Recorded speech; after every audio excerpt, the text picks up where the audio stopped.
Good morning, TikTok. Good morning, YouTube. Happy Monday, folks. We're back. We are back. That's the wrong screen. There it is. Now we got it set. Y'all, how you doing? How you doing? Melissa, welcome in. Happy Monday to you. I hope you had a good weekend. Let me know what'd you do. Anything fun? Anything exciting? I know you sent that awesome query in the Discord server, which, I mean, rock on, my dude. That thing was awesome. I had a ton of fun with that.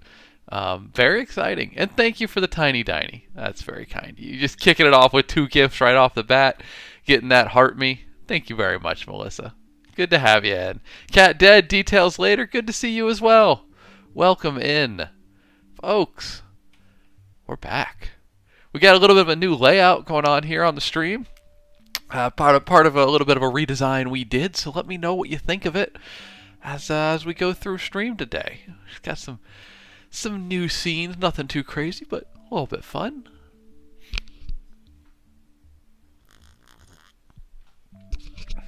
Oh, I'm excited about it too, Melissa. The query was awesome. I think you got a good story there. I mean, obviously I've not read the writing, but the pitch is pretty on point. So hey, we're excited. We're pulling for you here. As you know, feel free to ask any questions as you continue through that querying and writing journey. We're here to help. Ian Garcia Grant on YouTube, my friend. Hello. Good morning. Good to see you, buddy. Hope you've been doing well. Hope you're doing good. Welcome back. Happy Monday. Folks, we're changing up the Monday format just a little bit, nothing too crazy, but just emphasizing the question aspect in between. And then, hold on, wait for this. I think you're going to like this one, y'all. Check it out. We got a little extra text there, and we got a timer for the writing sprint, so I won't just get distracted too long just gabbing. Might change the time on it, but right now we're thinking every 10 minutes or so we'll pop on over to our writing scene, and then we got the writing scene right here. Melissa, I know you'll enjoy that one as a lover of the writing aspect of our stream. So do enjoy. Oh, I thought I just poured coffee on myself in my nice white shirt. That would have been a shame. Cat Dead, details later. You said I came across Servant of Rage on, I'm assuming, Kindle Unlimited. You were curious what that looks like for me. Is that you mean you want to know if it supports me well or something like that? I do get that question a lot. Yeah, Kindle Unlimited is fine. That's a great way to support. If you have KU and you want to read my books there, rock on. I appreciate that. Yeah, no, you're good, Cat Dad. I got you. Yeah. Kindle Unlimited's fine. In fact, Kindle Unlimited makes a fair bit of money for me each month. So I'm very happy when people read there. Rich, good to see ya. How you doing, buddy? Good Monday to ya. Caleb Browning, hello. Good to see ya. Welcome back. How y'all been?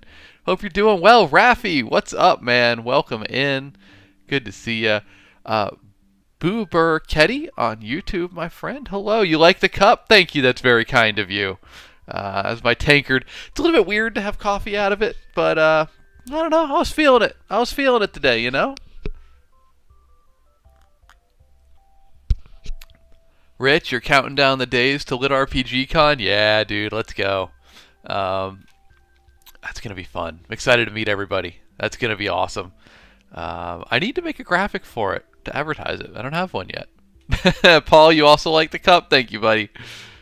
My little tankards, my teeny one. I have the big old Lord of the Rings one that's like pint-sized, which is weird that pint-sized is a term now that means small, but it's quite large. Space Invaders Saw, what if you can't read? Well, we'll teach you how on stream. How about that? Bo, good to see you, buddy. Paul, welcome in. Happy Monday to you all. I drew it. Have I read Malazan? Not very much of it. I have trouble finding time to read very, very long books these days. I spend all day writing and editing. So when I read in my spare time, I like to be very selective about my reads. But I know it's good. Um, I would like to read the rest of it one day. Deimos Corporation, is that the Dark Tower behind you?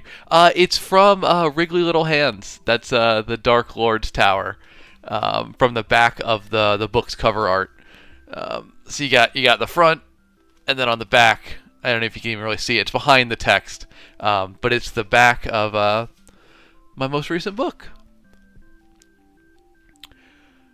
Hawthorne Hick, you said you look very kind. I like your face. Well, that's very kind of you, my friend. Thank you. I can't repay the compliment, but I can say that I like your name. Hawthorne is just, I don't know, it's got a good ring to it. I dig it. Ethan Peterson, how do you deal with the mental effects as an author? I've heard it can be very draining. It can, Ethan. It can. Great question, by the way. I think it's about understanding that writing is a marathon, not a sprint. And the most important thing you can do if you're going to write consistently is to find out what is the daily amount of words that you can write consistently and not drain yourself. So for me, that's around 2,000 to 2,400 words. So as long as I keep it within there, I'm pretty good. I can go pretty consistently. Great question. Rafi, your question, you said, or your comment, you said, we're streaming a few months last night. Horrible night, but it'll be great for the book. Oh, man. Well, I'm sorry to hear that it was a horrible night, but I'm excited to hear that it's great for the book. The things we do for our art, right, Rafi? Caleb Browning, hey, yeah, you noticed the shirt. Books by the Bay. Got a rep. Y'all, I can't really turn around. But the back has the most incredible, like, watercolor art of a seagull with a bag full of books. Seagull's kind of the logo for LaPorte. My town, the logo's a pelican, and the one up the road, their logo's a seagull. It's a lovely little Bayside community. Stinky Boy, what's up, my guy? Welcome in. You love my book so far. You love the nods to Lord of the Rings, my guy. Thank you. I appreciate you. I'm glad you're enjoying it. The Lord of the Rings references do continue throughout the book, but it also kind of goes in its own direction, you know, spoofs on itself after a while. But I'm so glad you're liking it. Thank you very much. Sabrina Books, good to see ya. Kairu Bogard 3, currently I'm a new and up-and-coming author, but is writing 5 pages a day good enough? Kairu, write the amount that you can write sustainably.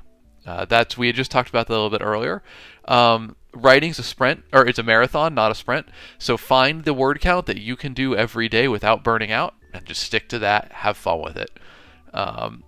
5 pages, I'm not sure. I typically measure things in word count, because words are standardized, whereas pages change depending on the format. But for me, I do 2,000 to 2,400 words a day. Stinky Boy, you said, I'm assuming the ring falling into the lava and the Dark Lord not really caring was the Lord of the Rings. Not sure. Yes, it was, Stinky. You were spot on. There are more throughout. Let me know as you find them.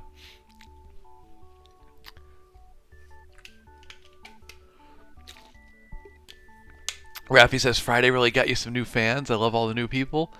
Oh, well, yeah, dude. Friday was rocking. We hit 6,000 viewers on Friday with 150 concurrent. It was nuts. Friday was a good day. And then we basically, as a result of that, sold out of all of my signed copies at, hey, wait, that didn't make it better. Books by the Bay, right there. Got to rep the local bookstore. Chance, how you doing, buddy? Good to see you. Your name is just 2 emojis. I don't know your name, but it's like smiley face with sunglasses and like celebrate emoji. You said, what's the last time you hand wrote something? I mean, relatively recently, because I throwing my pen on the ground. I got my trusty notebook here, and I do write a fair bit in here, if you can see it at least. There we go. So I got this going. I also have a typewriter that I write on for fun. So I like my varied methods of writing. Paul, there is great dichotomy in me saying writing's a marathon, not a sprint, and then having up writing sprint begins in 4 minutes. Good morning, Titan Terra. Good to see you. How you doing? Happy Monday to you. Fun to pop into your live yesterday. That was cool. I'll look forward to seeing more. Rafi, you got an upgrade to your studio, my dude. What's going on? Tell me about it. And y'all, welcome in. Happy Monday. We're doing it a little bit different today. So what we're gonna do is we got our writing sprint's gonna happen like normal. In the meantime, if you got questions about books, reading, writing, publishing, any of that fun stuff, please do let me know. Happy to talk about it. And then we just got a little countdown here till the writing sprint begins. So I'm doing it at 10 minutes right now. So we got 3 minutes 55 seconds until. Yeah, so that's kind of the format. Thank you for the follow, Ethan. I appreciate that, my guy. And please do ask any questions you got. Happy to talk about them. Get off my lawn, guy. You said any advice on finding beta readers? I have a 90,000 word dystopian novel. Beta readers are tough, dude. Beta readers are really hard to find. They're incredibly valuable once you do. The best way that I've been able to find them is just when you have people that are passionate about your writing, offer them, a spot in your beta reader program, and basically give them copies of your books for free in advance to get their feedback, and then just cherish those beta readers. It's really hard to find them. Once you do, hold on to them tight. That's about all. That's really the best advice I have. I have a little list that I maintain of mine, and I kind of keep up with them, send them emails, once a month or so. Try to give them goodies and whatnot, because it's invaluable to have beta readers, and I appreciate them. Zayplaz on YouTube, my friend. Good morning. Good to see you. Ian Garcia Grant, I appreciate you, buddy. I do. J-Jax, how do you go about publishing? I finished my book, but don't know what to do next. Well, J-Jax, you have to figure out what kind of publishing you want to do next. Do you want to do traditional, like having an agent, going with a publisher, trying to be in bookstores, or do you want to do self-pub, mainly be online, run through Amazon and whatnot? So it's really, finding out what direction you want to go next. Is really traditional publishing, self-publishing, and then small press publishing. And I'm happy to speak to each of those specifically. Tell me a bit more about what you want, J-Jax, and we can try to narrow that down for you. Cat Dead, your wife and you are between watching No Country for Old Men or Princess Bride tonight. Oh man, that's a vibe pick right there. I mean, one of those is serious and dramatic and intense, and the other is fun and funny and a little bit intense. It's really just about how you're feeling, Raffy, you got brand new speakers and a new setup for him, dude. Sick. Put a picture in Discord, man. I'd love to see those. I want to appreciate that. Cladachel? I scrolled past and thought it said full-time metaphor. Look, I'm sure that we could say I'm also a full-time metaphor. My brain's already go. I got some jokes we can make on that one. I dig it. Freddie Parks, your friends and family are betas. That's a good place to start. It's a good place to start for finding beta readers. Jack Ann, you said beta readers are great. Critique partners are easy to find since it's an even exchange. Typically, that's true as well. Yeah, critique partners are another good way to go. CW Wizzy, what's the tower in the background? Wizzy, the tower in the background, I'll lean away, is the back cover art of my newest novel. This one, Wriggly Little Hands. It's a comedy fantasy about goblins on a road trip to save the Dark Lord. And that Dark Tower is the Dark Lord's, tower in the book. So that's where their big boss works at the beginning of the story. So many comments. Appreciate y'all.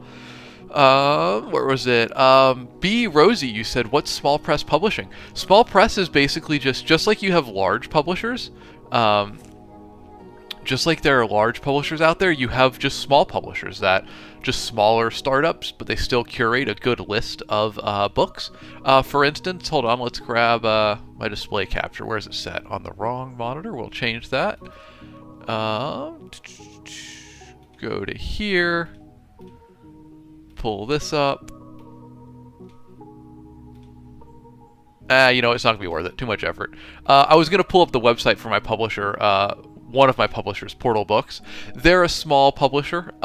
Basically, it's just literally like a big publisher, but smaller. And they're a little bit easier to get in the door with because they're not as in demand or popular as Penguin Random House, the huge big publishers. But they still make good quality products. So yeah, that's small press. Get off my lawn, guy. No Country Old Men is not for the vibe. JJax, I think an agent and in-store would be a better option for me. Would I just email publishers? So JJax, what you're looking for, and y'all, I realize I've run out of time for our writing sprint, so I'll answer the questions that are there, and then we'll swing into our writing sprint. You said, what was the question? You said, oh, so you want to do traditional publishing. Traditional publishing, what you're going to do is write a query letter and then research literary agents who you think would be a good fit for your novel, and you'll query them, your query letter, a short pitch on your book, and then the first 3 chapters, typically, they'll each have specifications of what they want. So that's the basic process there. A good website for that is reddit.com/r/pubtips. I've just put it in chat here. I'll put it in YouTube as well for the YouTube audience. Reddit.com/r/pubtips. Incredible community for preparing query letters, learning how to write them, how to submit them, etc. So give that a look. You could also just Google like the steps for querying literary agents. There's a lot that goes into it, but also I'm happy to help you here. I'm quite knowledgeable about it. Orion Starbeard. Dude, what a name. Sick. I love that. That's what I wanted to ask. Small publishing, maybe starting in digital before going physical. Hopefully audiobooks later. Yeah, small press publishing is really good. There's nothing wrong with it. It's a great place to start. It's a little more common sense, I think. A little more targeted in a way. They really are. Small presses tend to have limited funds, so they target what works absolutely the best for them, which isn't untrue of bigger publishers, but I don't know. I got a thing for small publishers. I appreciate what they're doing. Maybe it's because I've been with a good small press publisher for a lot of my books. User 9428389571184 says, "Do you play Dungeons and Dragons?" I do, my friend. I do. I enjoy it. I'll be DMing a campaign. My first time DMing coming up this year. Forehead, you said self-publishing on Amazon isn't a full-time author. Well, my friend Forehead, I self-publish on Amazon, and I do this job all day, every day, full-time. So I would take issue with that. I would say self-publishing on Amazon is full-time, as long as you make enough money from it. It's not easy, but I do it full-time. These are my books, by the way. Here's all my books, book ones at least. All right, let's see. Just make sure we got all the questions. Oh, so many good questions. All right, y'all. I'll extend our writing sprint. Melissa, I know it's killing you. I'll answer these questions and we'll do our writing sprint. Dubs on Smash, welcome back in, my friend. Good to see you. Martian, you said, when do you like to put your main characters through their first "oh, this is real" moment? I like it to do that.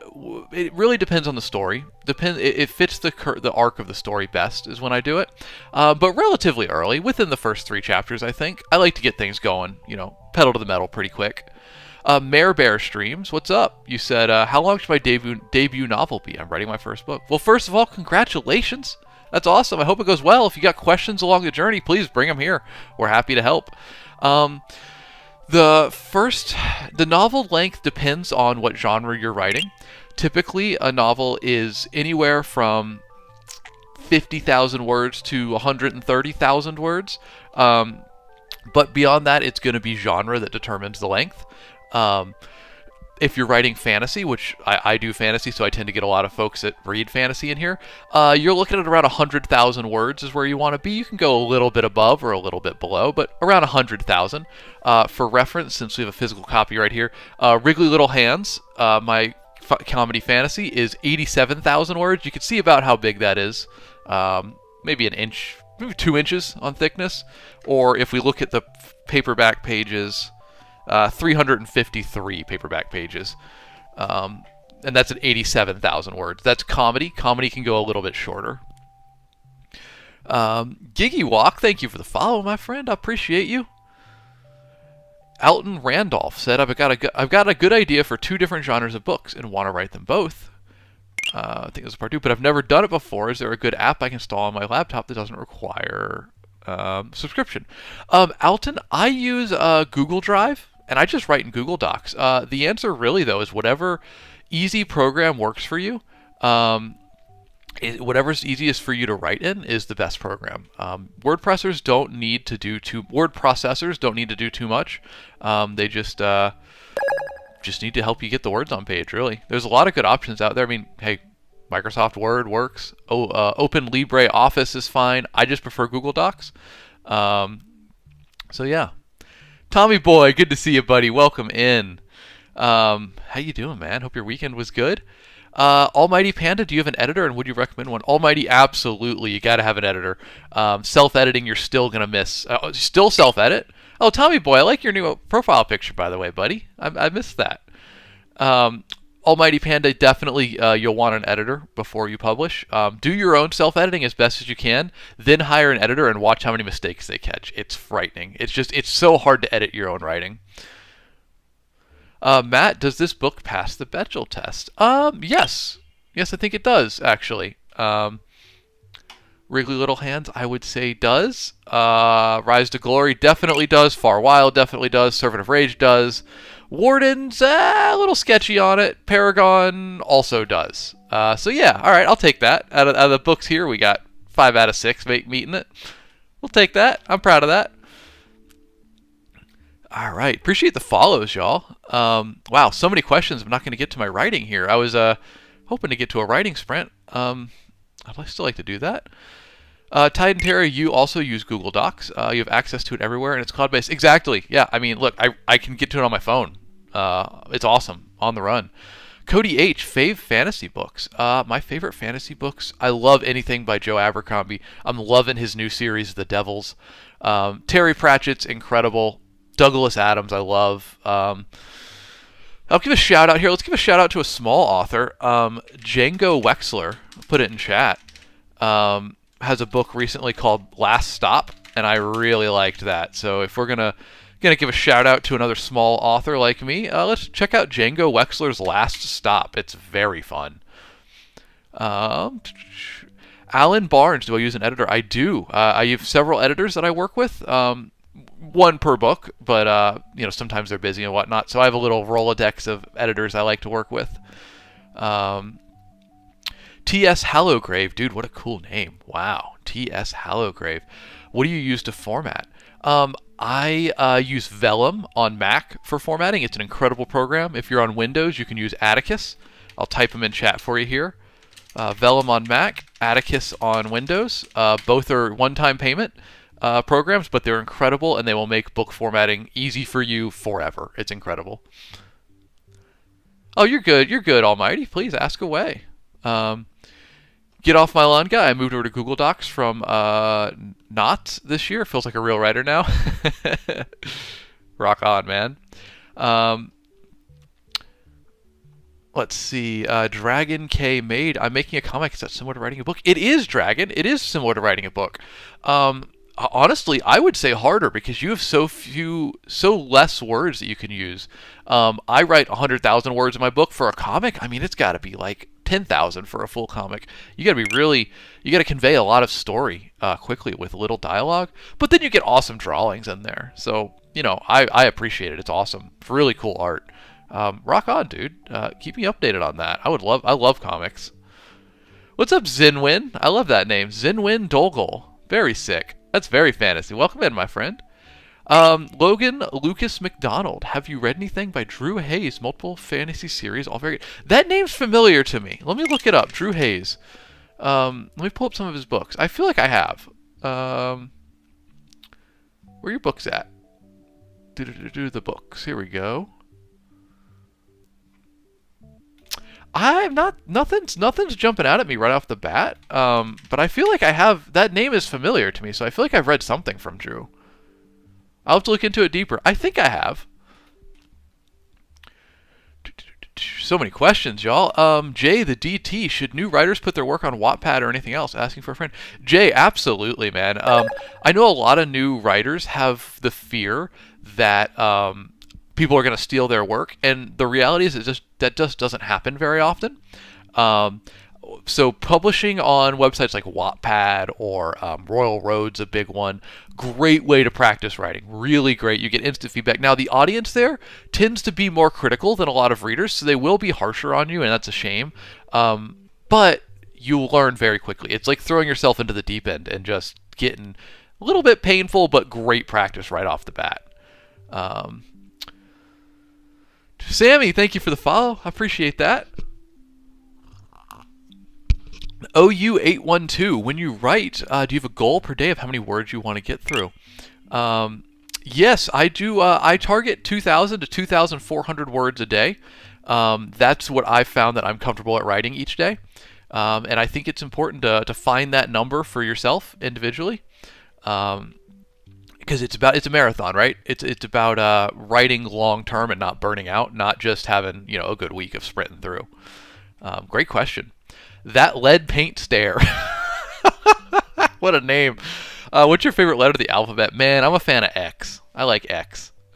I like it because my middle name is technically Zen, Z-E-N, but it is an Americanization of my grandfather's name. He's from Cyprus, and his name was Xenophon with an X, X-E-N-F-O-N. So I like that X and Z relationship. I think it's fun. Alan Barnes, love the Superpower series by Drew Hayes. That's what I know him for. There it is, Alan. Yes, okay. That's why I know the name. I have not read that, but I'm very familiar with it. A lot of people I know have, and the cover. I've seen the cover around a lot. Mr. Cat's mom, how do you even get started? I used to make Wattpad stories when I was in elementary school. Mr. Cat's mom, sorry. Write short stories off the bat. Short stories are 2,000 to 10,000 words. They're a lot quicker than a novel, but they require every element of a novel. So it's just like practicing a novel, but shorter. And there's tons of legitimate free contests you can submit them to for feedback. So write short stories and just do what literally write the story that you'd want to read. I do want to get to a writing sprint, but there's so many questions, so I'll let this ride another minute, and then we'll do a writing sprint. Tiny, have you ever written a scene about a character farting? Yeah, in Wriggly Little Hands, and this one definitely. This is probably my only one. But I mean, it's about goblins, right? It's a comedy fantasy about goblins, so they're nasty little guys. There's a lot of flatulence and burping and vomiting. They're goblins. They're slimy. Zinwin said, have you ever heard of a series of books that goes by red, black, white, and green? They are by Christian Wader. No, I've not heard of those, Zin. Tell me about them. I've not heard of those. Jay the DT, sweet. Then I'll keep working on my stuff. Thanks. You're very welcome, man. Hey, rock on. Literally chase the passion and write what you want to read. Write for yourself first. You're the first reader that's got to have fun with it. And then everybody else will too. As long as you have fun off the bat. Edwards for Life, what's the best way to promote your book? Dude, I wish I knew. The best way is to find people that would like to read it. So I guess look at audiences that read books similar to yours and or books that have a similar feel to yours, and try to get in contact with that audience. That's the best that I know right now, but if I knew how to promote better, I'd be making more money in this job. Y'all, thank you for the follows. I appreciate that, everybody. That's super cool, y'all. Seriously, I appreciate it. Thanks for all the questions. Great questions. Trying to keep up with them. There's so many. Garrett, you said, what's the cost for Roll for Sandwich, and was it a good one? I don't want to say the cost because it's kind of like bad form to out what another creator is charging when they do make a living off that. It was pricey. I'll definitely say that. It was up there. It was the most expensive promotion I've done. I don't think it was worth it directly in terms of direct net sales off of it. That being said, it was the best return on investment I've ever had from a straight up sponsored post and ads. And it was incredibly worthwhile in terms of getting eyes on the book. It's still selling books this day. So on a 1-to-1 ratio, was it worth it? Probably not. But that's because when it comes to book marketing, you don't want to just advertise one book. You want to have a bunch of books in your backlist that are related to your first book. You advertise your first book, and then you hope that everybody that reads it and likes it goes through and buys the other books in your backlist. And that's how you really make money off of it. So if I was more intelligent about book selling, what I would do is I would have waited to do that sponsorship until I had 3 other books out related to the one I was advertising.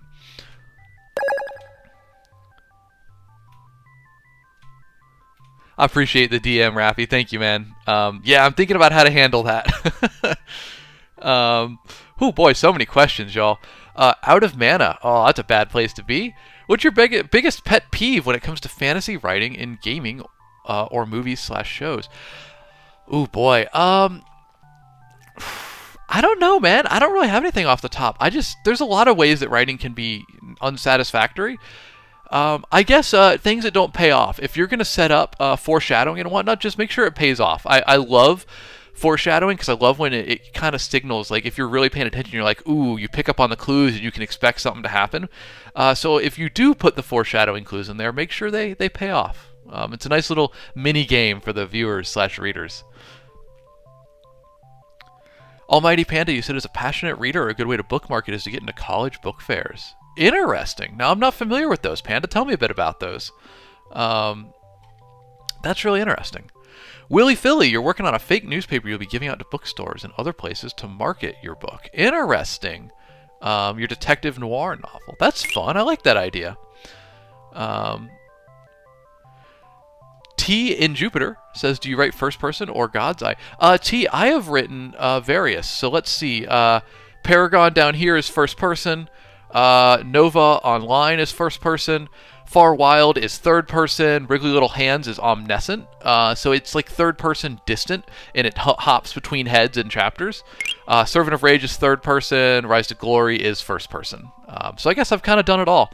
My favorite is probably this omniscient, goofy style, where we stick with a character and we hop around head to head from time to time. And it's just really free and fun. But all POVs are good. I really appreciate them.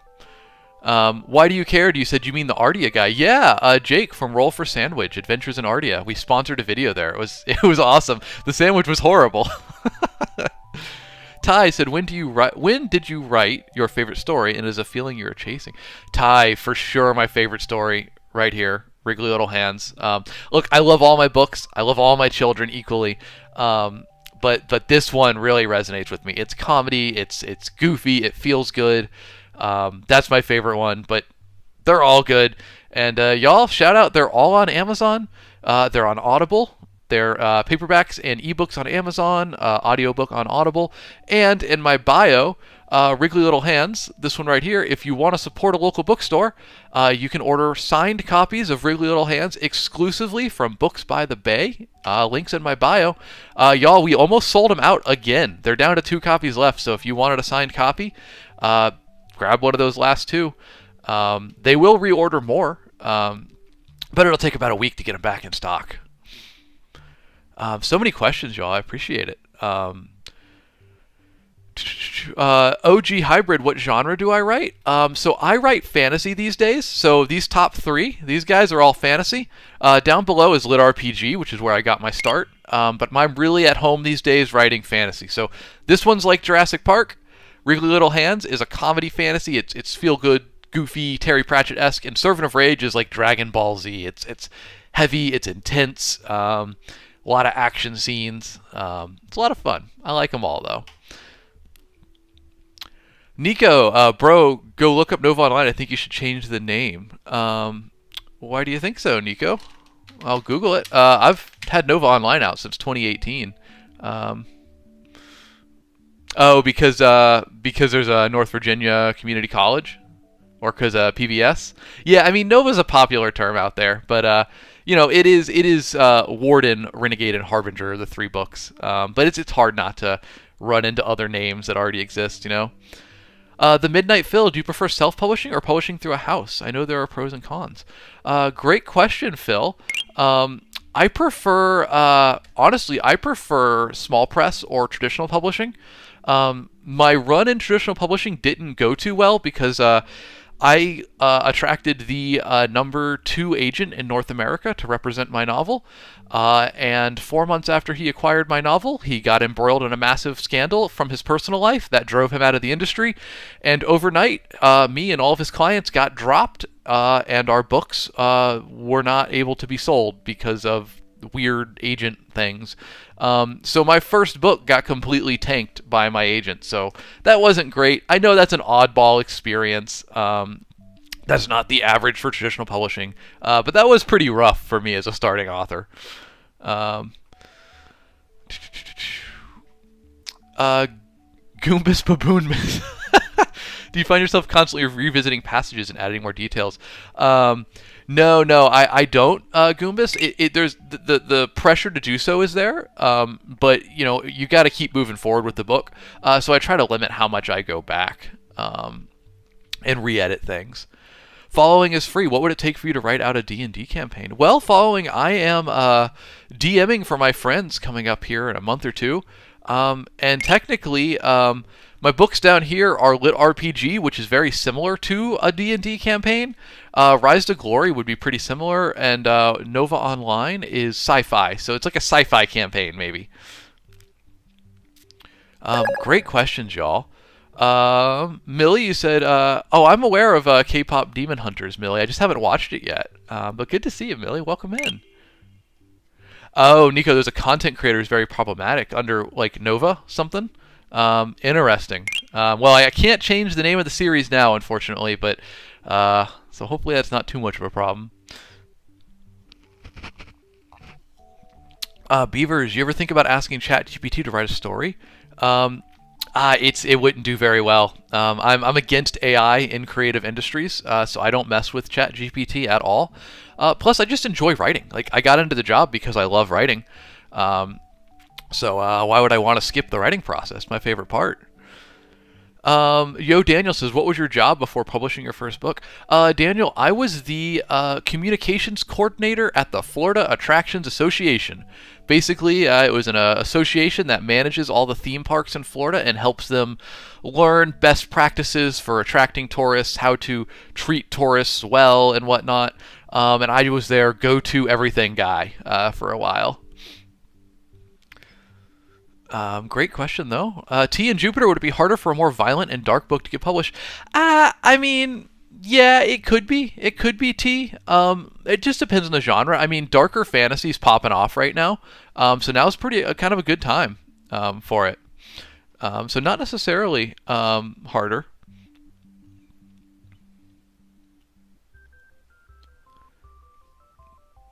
All right, y'all. Well, so there's I'll do last question, and then we're going to do a writing sprint, because I also do writing on stream on these days. So what we're going to do is I'm going to put 5 minutes on the clock down here. There it is. I moved the timer right there. And I'm going to do a writing sprint. I'm working on my next book live on stream. That's actually this art back here. Here, I'll pull the cover up. There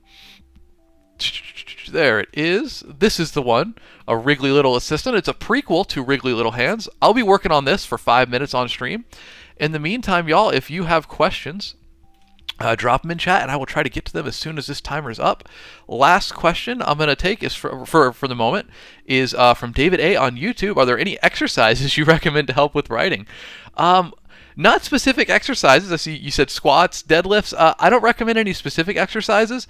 I do find that I need to exercise 3-4 days a week, because when my body is physically tired, my mind is more able to write. Like, I need a balance. I need to work out physically and then work out mentally. And when my brain's tired, I go work out. And when my body's tired, I go write. I kind of go back and forth.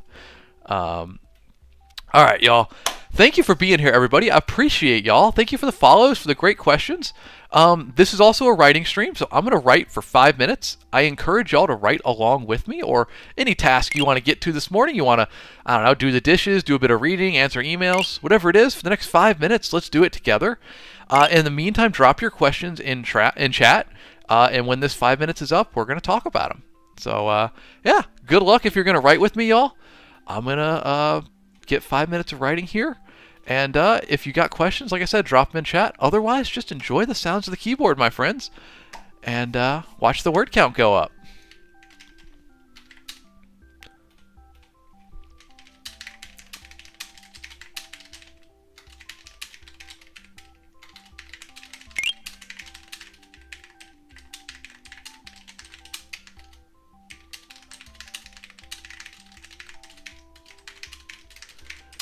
Jurassic Hatchling, great question. I'm writing A Wriggly Little Assistant. It is a comedy fantasy prequel to my recent book about goblins on a road trip to save the Dark Lord. So basically, comedy fantasy. We're writing jokes about goblins.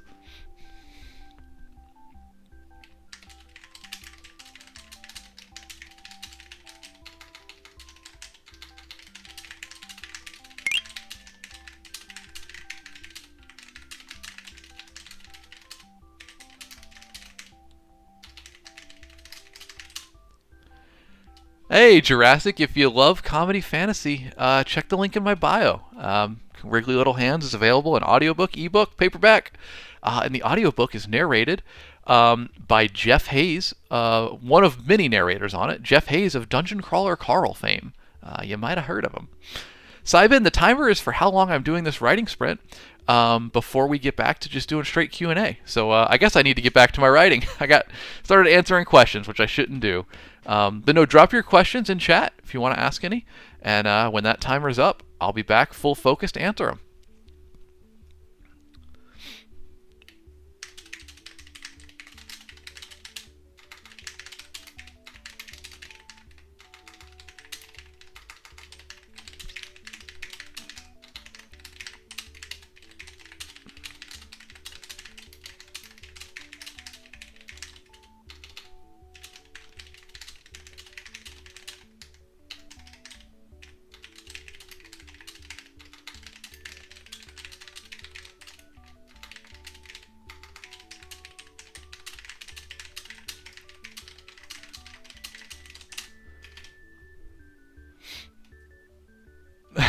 Corey, you said, how's this man chest typing? Oh, because of the camera view?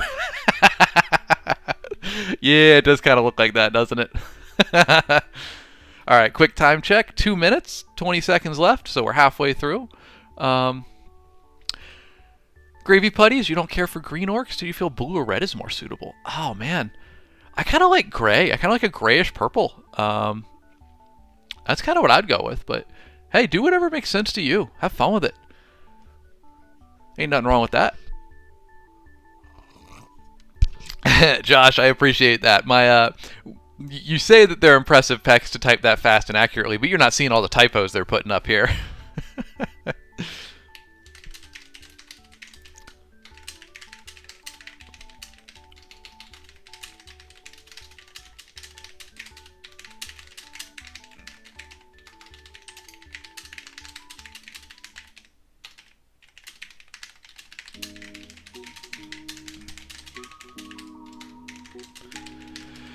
Like I said, folks, oh, gravy puddles. I love that. What if they start out green, but they age into yellow like a watermelon? Dude, that's cool. What a cool idea, Gravy. I love that. Do that. That's awesome. And folks, drop any questions you got in chat, and in a minute, when we finish this writing sprint, I will answer them. As a full-time author, happy to talk about books, publishing, writing, any of that stuff. Good question, Daredevil. Please don't let me miss that one when I come back in like 45 seconds. So I want to talk about that. That's a great question, my guy.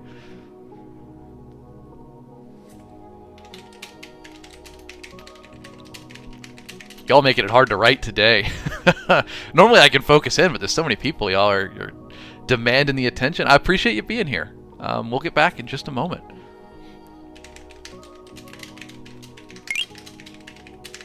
Thank you for the follow. I appreciate y'all. Let's get a time check. 20 seconds. All right, I'm going to call it there for me.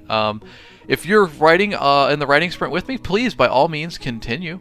Rock on. 10 seconds left, but I feel like there's a lot of great questions, so I want to focus on answering those today instead of focusing on my writing.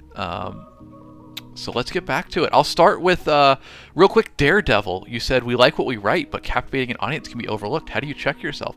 Daredevil, there's two approaches. You can write to market, where you focus a lot on how to write to what the audience expects. And I think that's a great decision. There's nothing wrong with that. Personally, I just am not good at that, so I just write whatever I'm most passionate about, because I believe that if you have a lot of fun with the writing, the audience will too. So I subscribe to the theory of write what you love and what you have fun with and hope it finds its audience and work to find its audience for it. But a lot of folks write to market, and there's absolutely nothing wrong with it. No, nothing wrong with that at all. I'd probably make more money if I did that, honestly. Patrick Walsh, how difficult it is to start your writing journey? Starting it, not difficult at all. You just start writing, have fun, write the story you want to read. Making money off of it, that's where things get tough. That's where I've spent the last 7 years trying to make this a profitable job. David A on YouTube, you said, tired brain gives me the best ideas. Either exercises tired or late night tired. Yeah, rock on, dude. I agree. Physical and mental. Slay Beads, how old am I? I am 32. Don't remind me. I'm ancient. I hate it. Sybin, you said, did you ever take some sort of typing class? I did take typing classes in middle school because it was mandatory. I also was a terrible student back in middle school, so I didn't really pay attention. So you notice when I type, it's very ugly. I just like henpeck at the keyboard. It's very much I've just learned how to write out of necessity, how to type. It's not pretty, but it gets the job done. Username 25686544654 says, what books do you write? Right here, my dude. Top row is fantasy, bottom row is lit RPG. My most recent is Wriggly Little Hands right there. It's a comedy fantasy about goblins on a road trip to save the Dark Lord, and, well, they're goblins, so they mess it all up. You can find it on Amazon, Audible, ebook, paperback, and you can get signed copies in my bio, but there's only 2 left at the local bookstore. I sell all my signed copies through one local bookstore. Hey, this one right here, Books by the Bay in LaPorte, Texas. We are a big fan of them, and if you want a signed copy, they're the only place you can get it. Yeah, Almighty Panda, speed writing boss round, chat vibrates incessantly. You're absolutely right, man. But hey, I'm happy to chat with y'all about it. That's what we're here for. Gravy Puddles, when did I lose my hair? Last year. I realized it was thinning so much that we just had to rock with it. So we went nice and smooth. I do miss it. Colton Andrea said, do you find that mutual combat or a duel with live muskets help get the creative juices flowing? Oh, Colton, definitely hand to hand with, what can we choose here? Yeah, we'll go with the muskets. Melissa, only 160 words in that writing sprint. You can tell that you took time off. Hey, you gotta work back into it. I only got 151 in mine too. That's all right. Oh, Titan Terra, I so agree with this. She said, there's a ton of books available, but none of them are your own yet. Your story is unique and needed. Yes, absolutely. I like to say every story in the world has already been told, but it hasn't been told by you. Your voice is super unique, and that's what makes the story interesting. Don't worry about originality so much as saying things through your own creative voice. VH3, did I finish the map? I didn't, VH. We'll be working on it again Friday. Y'all, if you don't know, pop on in on Fridays. Every Friday we do a Fantasy Map Friday stream where we make a fantasy map live on stream. We're getting close to finishing. We're working on this one up here right now. We're getting close to finishing it.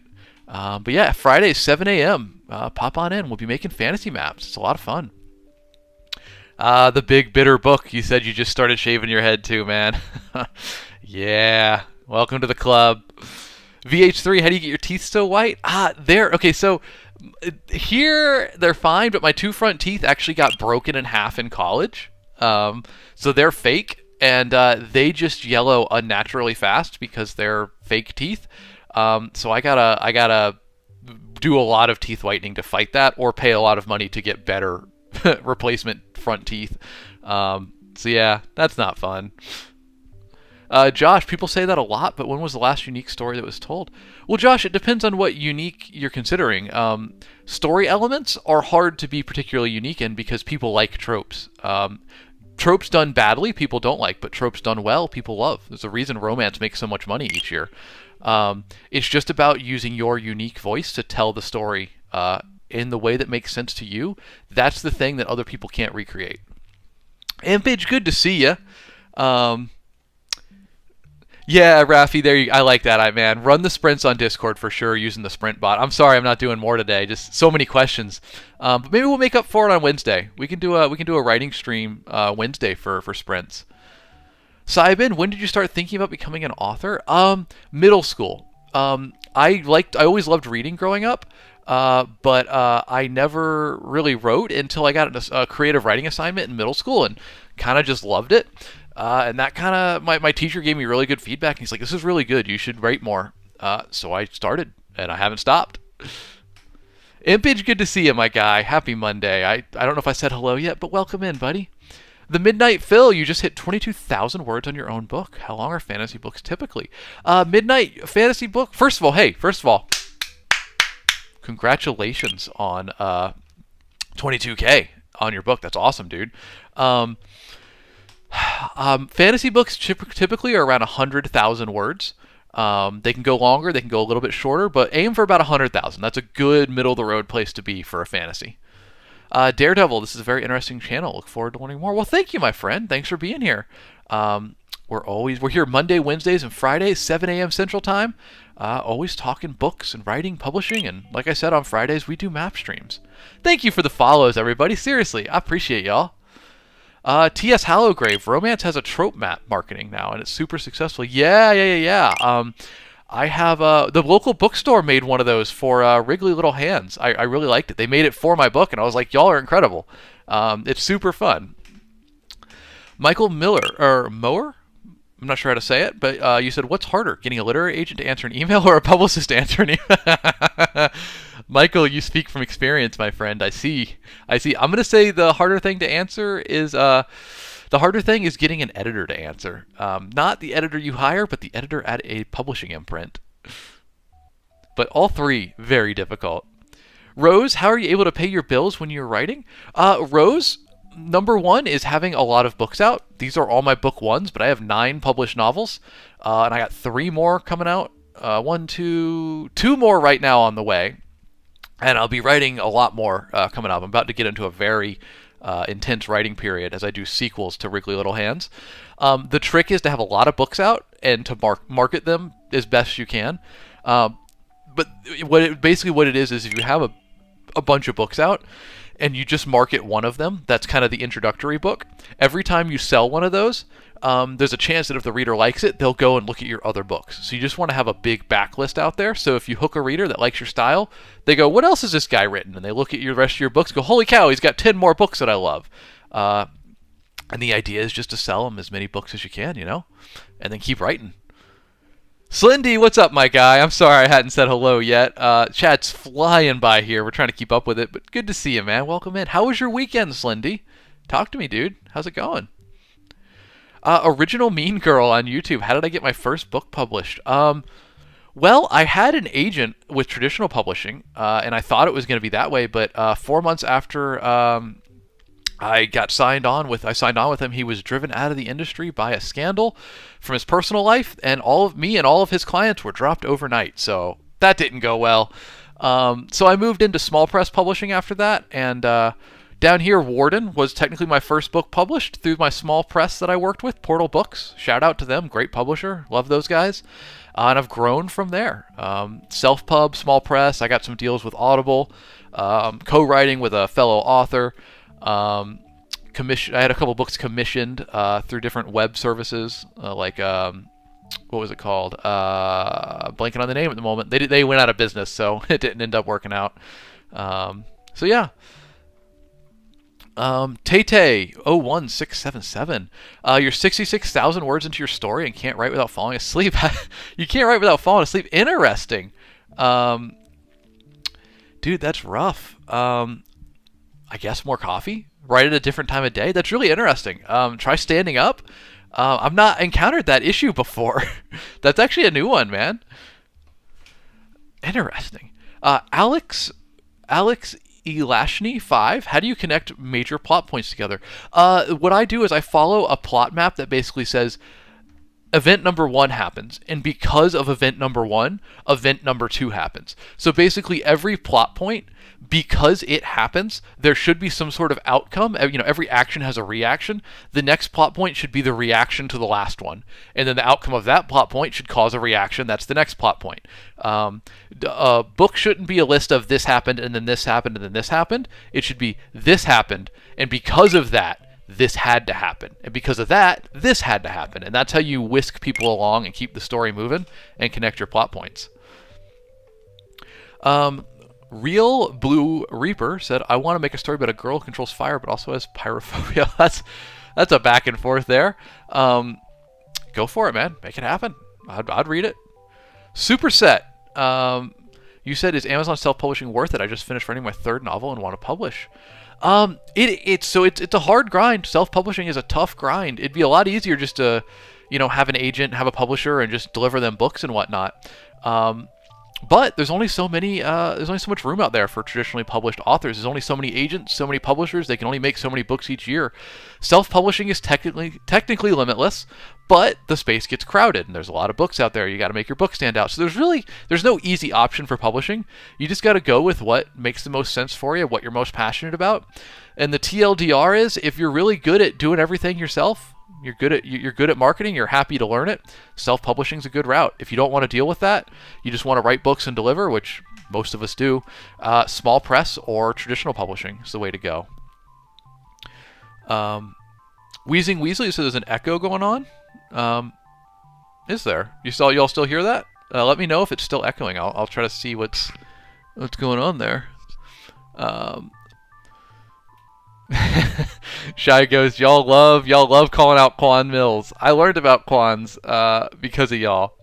I was unaware beforehand. Yeah, Tay-Tay, I do find myself sometimes writing chapters that I didn't anticipate due to the plot just, causing things to happen. Nothing wrong with that. Just make sure you look at them in editing to make sure they make sense. It's a sign your story's going, though. Jack Ann, you're spot on. Scene and sequel, essentially cause and effect, motion and emotion, action and reaction. Turtle, it is hard to get in contact with a publisher. They're busy, they're in demand, and there's a lot of people that want to publish books. But if you're going traditional publishing, the good news is you're reaching out to literary agents first instead of publishers. So start with that. Picture element. I'm building a Star Wars tabletop role-playing game story. Is there a story-building method or tool you might recommend? Picture, not specifically. What I do is what I call a skeleton outline.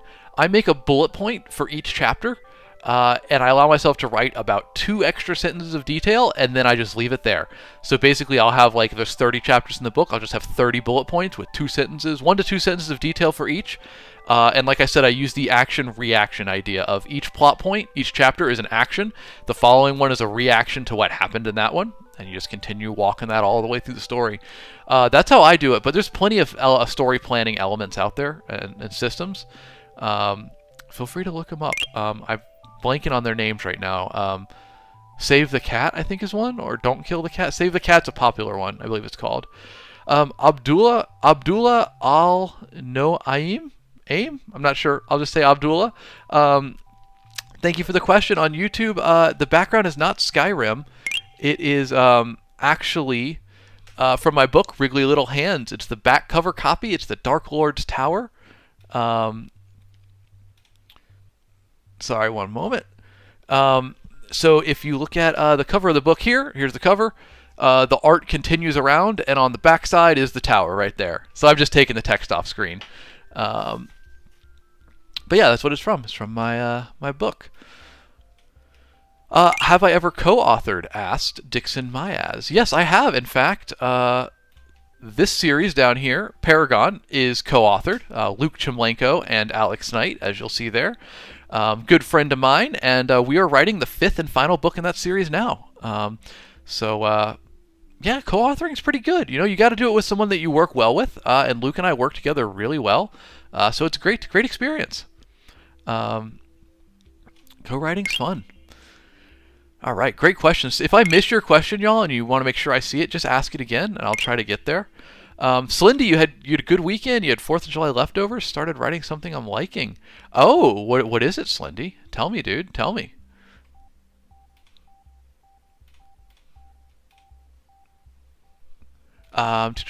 Brian Mendoza. I'm building a world and history for my games, but the scope is crazy. Any tips to help organize?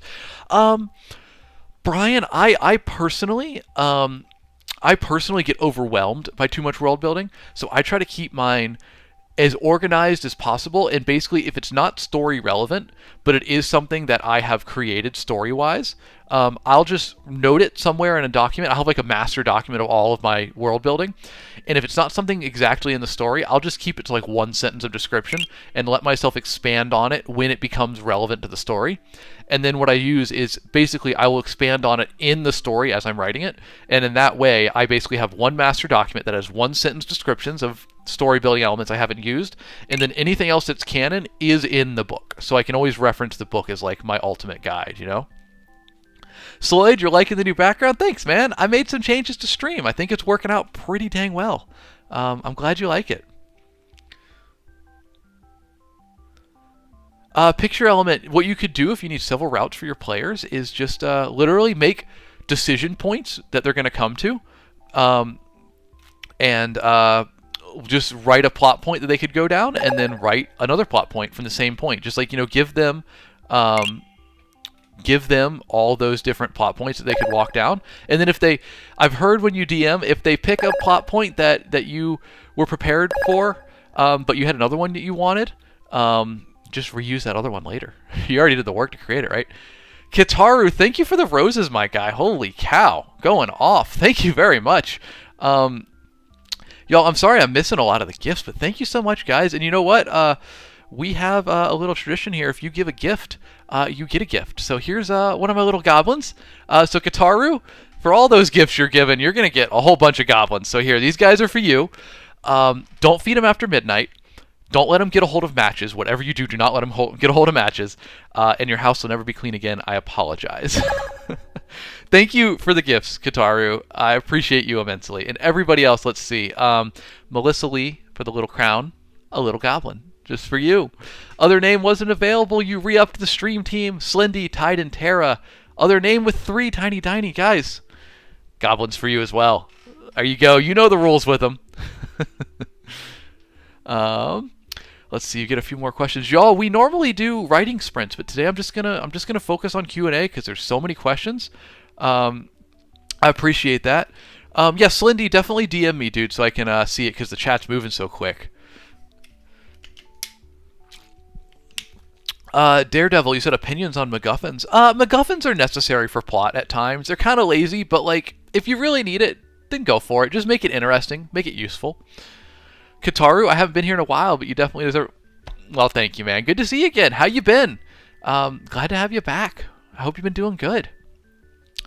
Hoob, you said how long did it take you to write and get your first book published? A long time. Technically, this was my first book published, and I wrote it in probably 4 months. Not bad. Realistically, this was the first book I ever wrote, and that one took me about 2 to 3 years. It just ended up not getting published till a lot later. So really, I practiced on this one, and I put it into effect on this one. And now I do a book every 2 to 3 months, thereabouts. I really got the system pretty refined. But I was a ghostwriter for a long time, so I learned to write quickly. Bobby Boba, I do fantasy primarily. I also did lit RPG. I used to do lit RPG, mainly fantasy these days. So these are fantasy. This is my lit RPG. Slendy, I'm reading your DM. You said I randomly got inspired one morning with the opening line, "Melancholy had a name." Slendy, I love that, dude. I love that. I'll reply to you after stream, dude. But I love that. That's a cool idea. I really want to think on that more. That's super sick. Appreciate all the questions, y'all. Hey, welcome in. Make sure you pop back in Friday. Hold on. There it is. Friday, we make fantasy maps live on stream. So we're going to be doing that on Friday.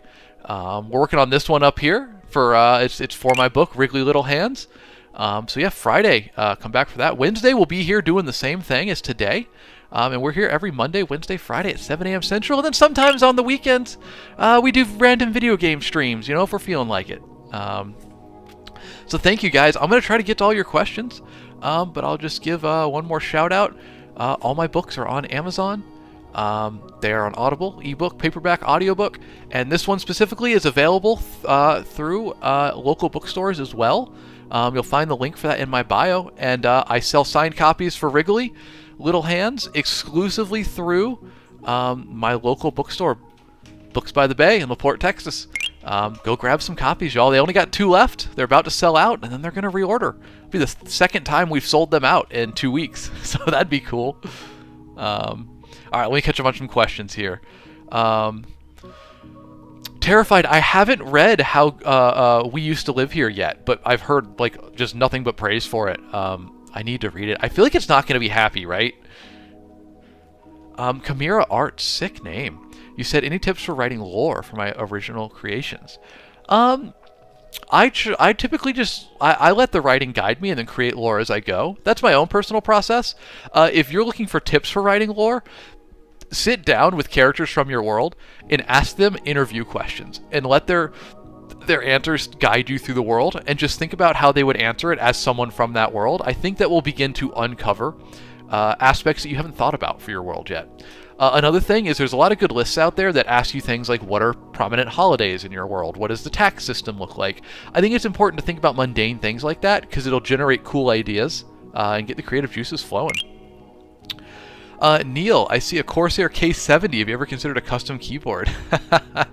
A man of taste. Let's see. Yeah, I've considered a custom keyboard. I haven't gotten one yet. I haven't seen a need for it. How does it help you? Like, I'm just not knowledgeable about how it would help you. I do wish I had a numpad on this thing. I decided not to get a numpad, so that was on me. Oops. Genji, can you make manga? I guess I could. I haven't before, but I guess I could. Egghead, when it comes to starting off a series, I've been writing down ideas for weeks. How do I go on? Honestly, I would say don't start with a series necessarily. Series are long, and it's better to start with short stories. That's always my advice. Short stories are 1 to 5 chapters, 2 to 10,000 words in length, and they're going to teach you everything you need for a novel. They have a beginning, a middle, and end. They have characters, conflict, resolution. So I'd start with short stories, and when they're done, you can submit them to contests. There's a lot of reputable contests out there, which, by the way, never pay money to submit to a short story contest. All the reputable ones are free. Short stories are where I recommend. Start with short stories, get practice in that way, and then move on to novels later. That's my advice for that. T. Miller, sorry, where's your question? Just scrolled away. I love world building. I have over 3,000 characters in my universe. Is it bad that I name everything? Hey man, if you like world building, rock on. Ain't nothing wrong with that. That's almost a completely separate hobby. Like, world building ties into novels, but you could just world build for fun too. Nothing wrong with that, dude. Rock on. Symbol of Peace, you said, any advice on how to write dialogue between characters? Here's a good one. After you've written it, read it aloud, because you want it to sound natural. And often in writing dialogue, we tend to make it too stiff, not casual enough. People talk in a very casual manner. They don't talk in complete sentences. They don't talk in grammatically correct ways. So try to pay attention to that when writing, because good dialogue, I think, is casual and relatable, unless the character, for a reason, doesn't talk that way. Thank you for the gifts, Melissa and Neil. I appreciate y'all. And Melissa, I'm sorry. Please do the writing sprints in Discord. I'm sorry we're not getting to those today. I do want to focus on these wonderful questions everybody's asking. Gray's Dadotomy said, who's the best fantasy author and why is it J.R.R. Tolkien? Full agree. I'm a huge Tolkien fan. I spoof a lot of Tolkien in, here it is, The Wriggly Little Hands, my comedy fantasy, just because I love Tolkien so much. I'm reading through Fellowship right now and just taking my time, going so slow, just loving it. It's such a lovely book.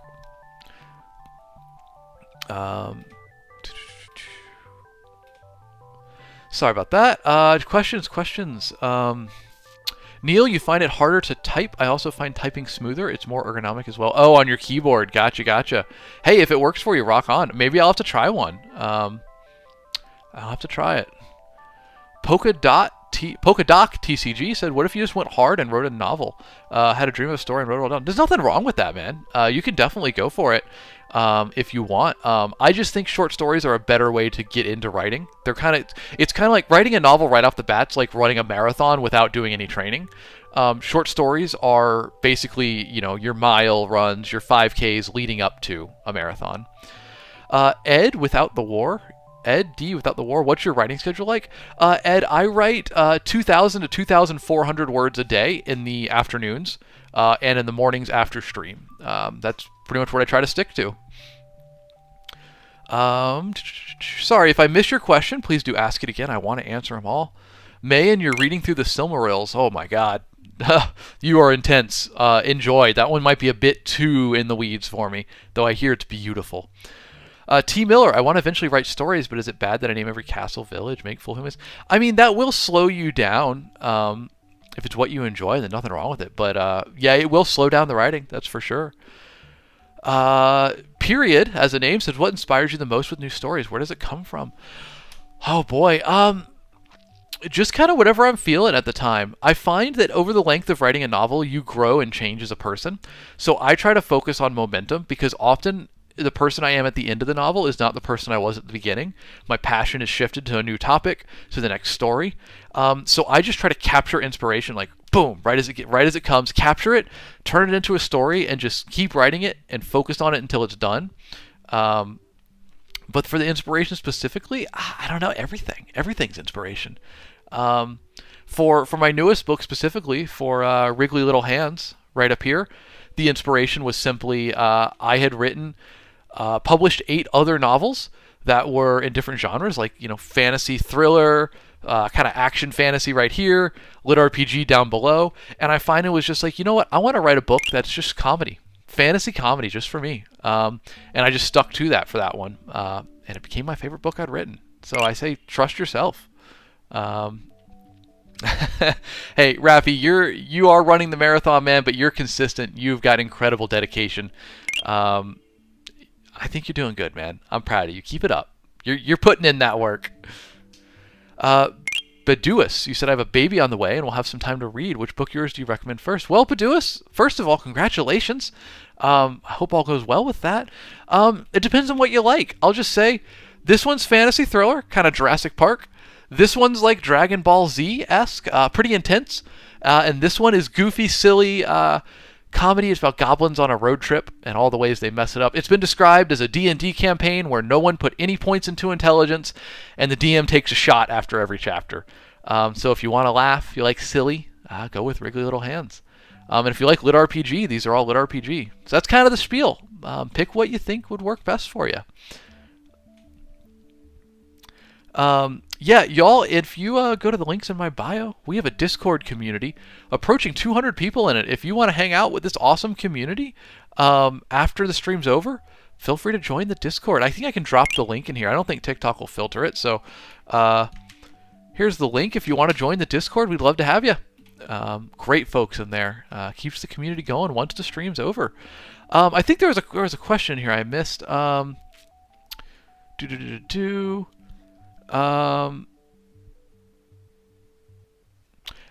Advilios Archives said, I'd love to know how you go from first draft to full time. You're writing your first and currently 45k words in. Hey, dude. Congrats, man. 45k is awesome. Going from first draft to full time, well, it's you got to get published, basically.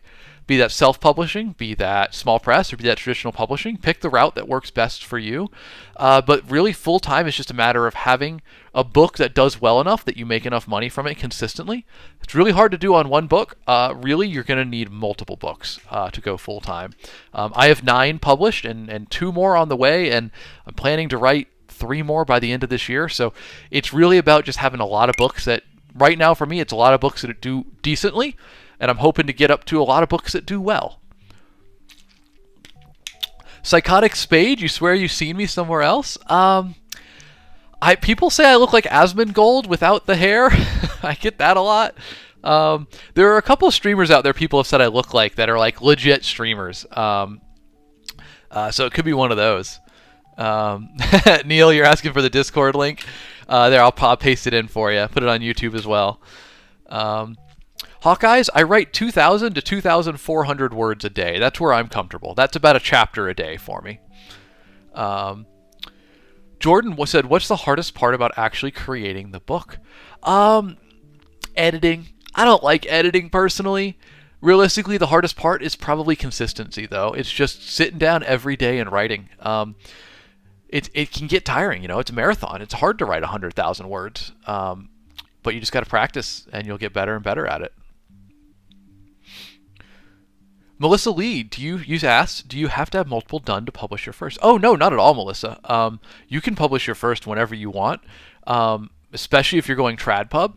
The having multiple done is really a sales tactic of it's not worth marketing. If you're going to be self-pub, this is self-pub specific information.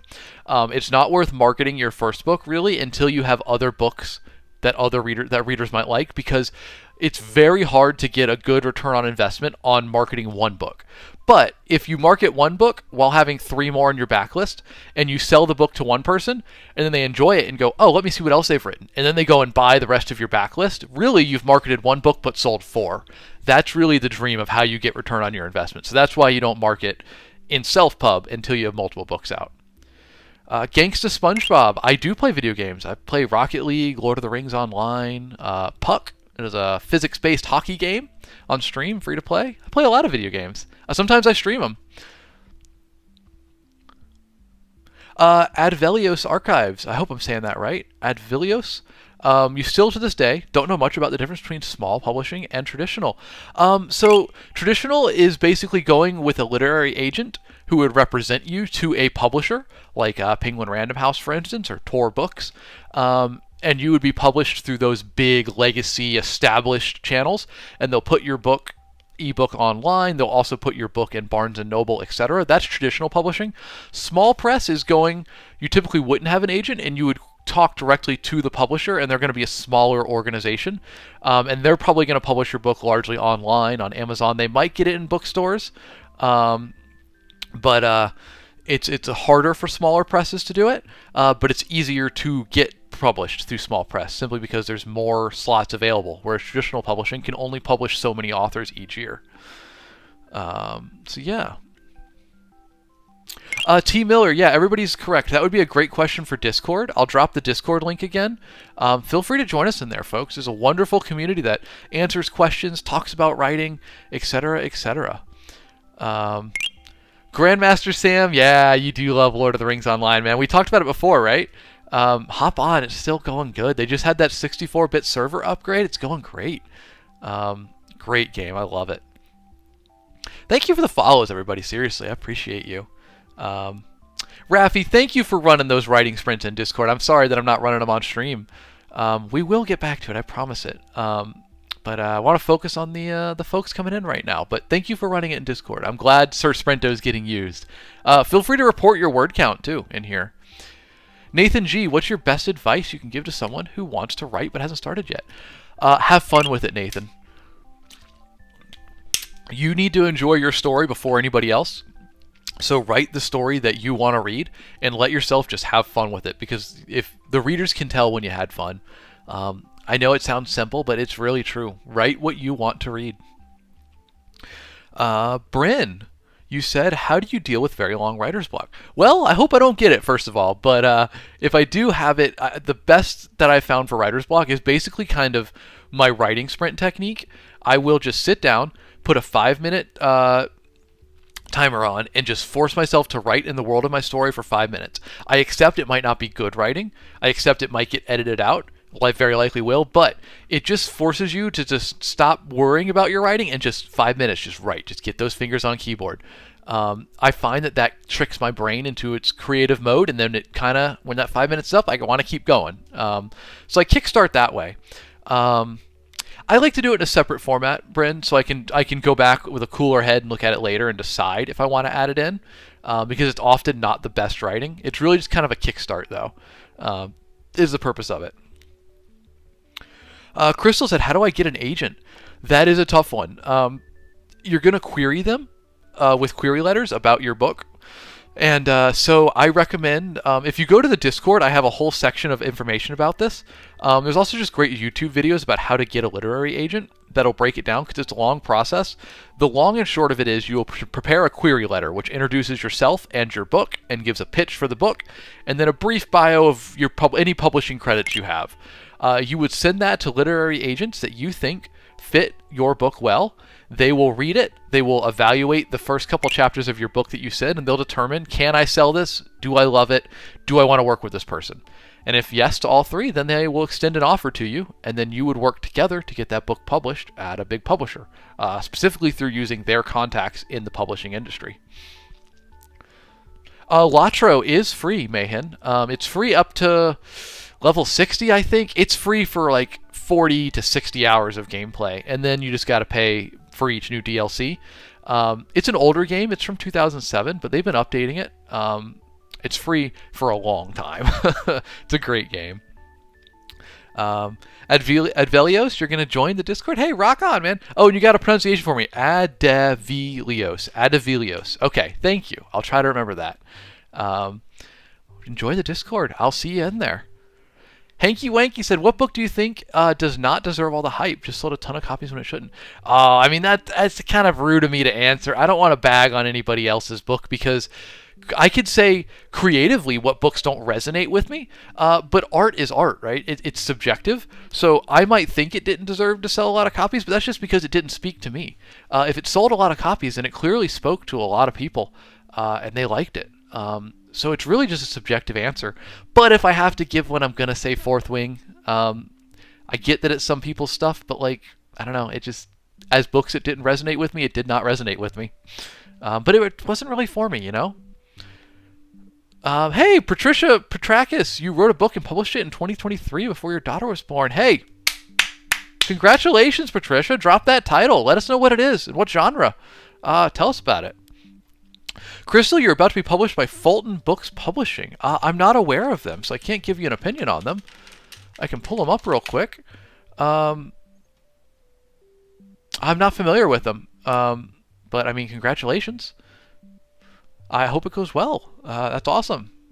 Lemon said, how many books have I published? So I have published 9, I believe is the current count. Here's the book ones. So let's count it out. We got Paragon, we got 3 in there. Rise to Glory is a standalone 4. Warden is a trilogy, 5, 6, 7. Servant of Rage is only 1 out, but it is a trilogy, so that's 8. Wrigley is is only 1 book, so that's 9. Far Wild is out as a standalone, so that's 10. So I got 10 published right now, and a lot more on the way. I've got 2 more written already that are in various stages of editing or audio recording, and I'm writing 3 more as this year ends up. Do DX Raving, what game is free? You just happen to scroll by. We were talking about Lord of the Rings Online. Wonderful old game. I'm a huge fan of it. Nasora, I don't like using AI for any step of my process. I can see it for brainstorming, but I personally enjoy the brainstorming process so much, I don't want to shortcut it. I want to sit there and enjoy every moment of it. So I avoid AI entirely. I got into the job because I like doing the work, you know, so I want to do the work.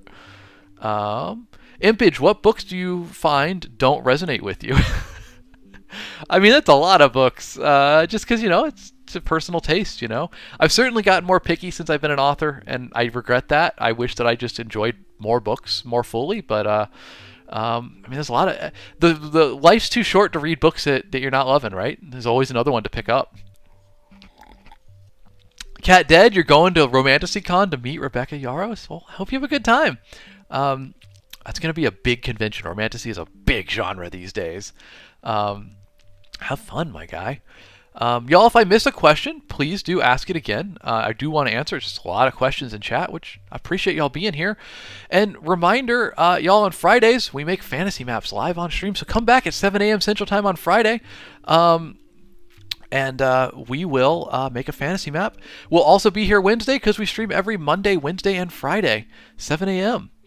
Dolphin Sauce said, I don't want to be a jerk, but how much income do you really bring in with writing? No, you're good, Dolphin. That's a legit question. Look, I'll give you a legit answer. I've been making around $43,000 to $50,000 a year since 2018 with my writing. It goes up. Some years it's more, some years it's less. You know, it's not great money, but it's pretty good money. And I get to write for a career. So I'm pretty honored and flattered and working hard at it, and hoping to grow that because it's not stable. It can drop. I've had years where it's dropped significantly. I've had years where it's risen significantly, but it averages out to that over an 8-year period. K. Dinny, how long does it usually take to think of a book title? Oh my god, dude, so long. Titles are so hard. They're so important. I'm really bad at titles. It took me forever to come up with all of my titles. Some people are great at it. I'm personally not. Cat Dead, you said your wife wants to meet Rebecca Yaros. You're just tagging along, huh? Well, hey, there's nothing wrong with that. I hope it's a great meeting. Rtron, you said, what would be a good way to write filler for a story? I mean, ideally your story wouldn't have filler. You don't really want filler. Every sentence should have a purpose, and pull single or double duty, honestly, and the purpose of the story. So yeah, definitely there shouldn't really be filler, honestly. Mike Dunlap, you've been struggling with writer's block recently. Do you have any advice for getting past it? Rest. Rest is number one. A lot of writer's block comes because you're working too hard. Rest. Write a sustainable amount of words when you do write. Like, find what's a good amount for you to write for the long term. It's a marathon, not a sprint. And then if you really just can't get past that writer's block, what I do is I set a 5-minute timer, and then I force myself during those 5 minutes to write in the world of my book. I don't expect it to be good. I expect it to be full of typos, but just don't think about it. Don't doubt yourself. Just write for 5 minutes. And then at the end of it, I tend to find that has tricked my brain into creative mode, and we're rocking and rolling. Those are kind of my 3 tips for getting past writer's block. Slumberjane, it's a fun name. How do you fill the gaps between major scenes? What do people want to read in between? Well, there are major scenes, but then every scene in between should also have a point, Slumber. So specifically, like, there shouldn't be anything in your book that doesn't have a purpose. So every scene should have a reason. And the way that I make that happen is I plot books by saying, this happens, and because of that, this happens. And because of that, this happens. It should always be a cause and effect progression through the book. Never just this happens, and then this happened, and then this happens. It's always a cause and effect progression. So that's how you work on fill in the time between, because then there's really no filler. It's all cause and effect. Mina Reads All Day says, hello, I'd love to know about publishing. Do you work with a publisher? Mina, I'm a hybrid author. So this series, Rise to Glory, Servant of Rage, these were with a small press publisher, Portal Books. I was actually their first author, and they've grown significantly since then. I'm glad they took a chance on me. It seems to work out for us. This one's co-written and self-published between my friend Luke Chimlenko and I, and we sold the rights to Audible. So technically, Audible has the audio rights to that. These two here are self-published. So I kind of go between it all. And I was represented by an agent back in the day, but he was driven out of the industry by a scandal from his personal life that was fully deserved. And I haven't dipped my toe back into traditional yet. But yeah, those are the different ways that I have published. Eldon, I guess I just kind of answered it, but yeah, I'm self-published and small press published, and I've worked with Audible several times in the past. They commissioned a couple books from me for their Audible Originals program. The Far Wild actually was one of those. They requested a book and bought the rights to it. Ad Devilios said, where can I get your books? You're doing a great service here. I want to support you. Well, thank you. Hey, they're all on Amazon. Just put the titles in. They're on Amazon as paperbook, ebook, and audiobooks. And special shout out, Wriggly Little Hands, my newest book, my comedy fantasy. I'll pull it up nice and big. I am selling signed copies of that exclusively through my local bookstore, Books by the Bay in LaPorte, Texas. Shout out to them. And there's a link in my bio. You can get all my books from the link in my bio, but specifically you can get signed copies of Wriggly Little Hands through my local bookstore. I love supporting them. They're great. Brandy Joe, no spice in any of my books. No romance either. Sorry, not my thing. At least yet. I was a ghostwriter before I was a full-time author, and I did ghostwrite romance. So I guess I can write romance. I just don't do it much these days. I don't know. I might. I might. Just a Guitar. That's a fun name. For your self-published ones, do you get to choose the voice actors / actresses?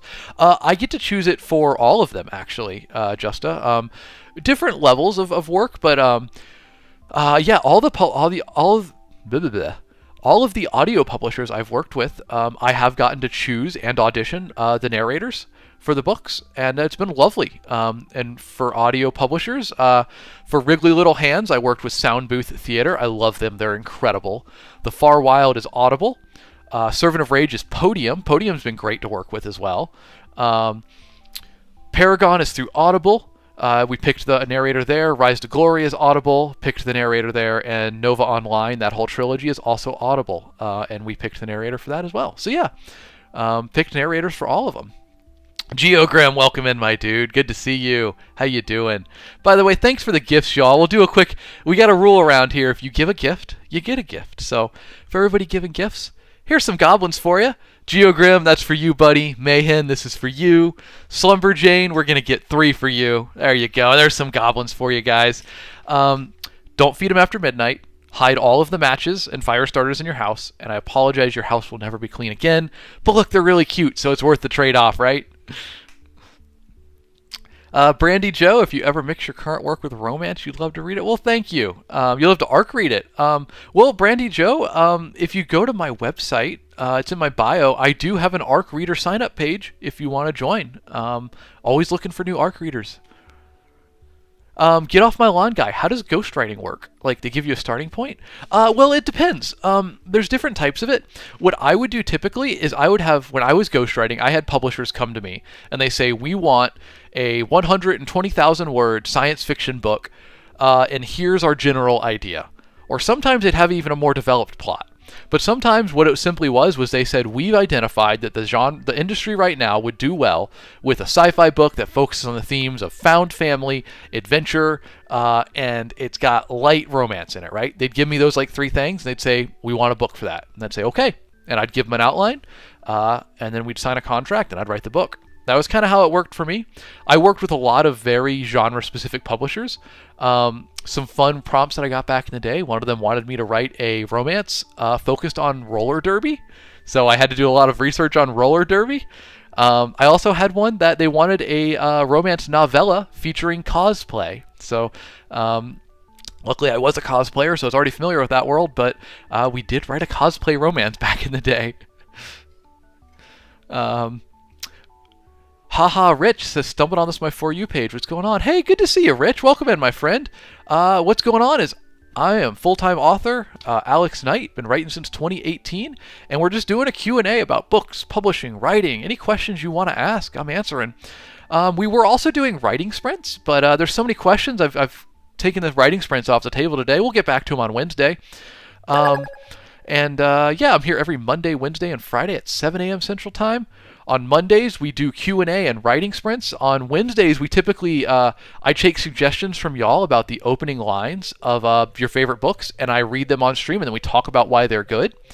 And then on Fridays, we make fantasy maps live on stream. So here's some of the maps we've made, and we'll be back. We'll be doing that this Friday. And this Wednesday will be either opening lines or maybe writing sprints. We'll see. But welcome in, my friend. Glad to have you. Let's get to some of these questions.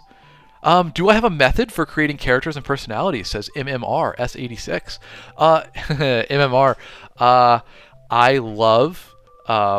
I love using D&D character creators to make my characters. I actually have character sheets for a lot of my characters, and sometimes if I don't know how they're going to react in a situation, I will straight up be like, yo, character, make a perception check, and kind of let that guide the writing. It slows me down a little bit, but it's very fun. It's such a fun way to do it. So yeah, I use like D&D tools to make character personalities and stuff.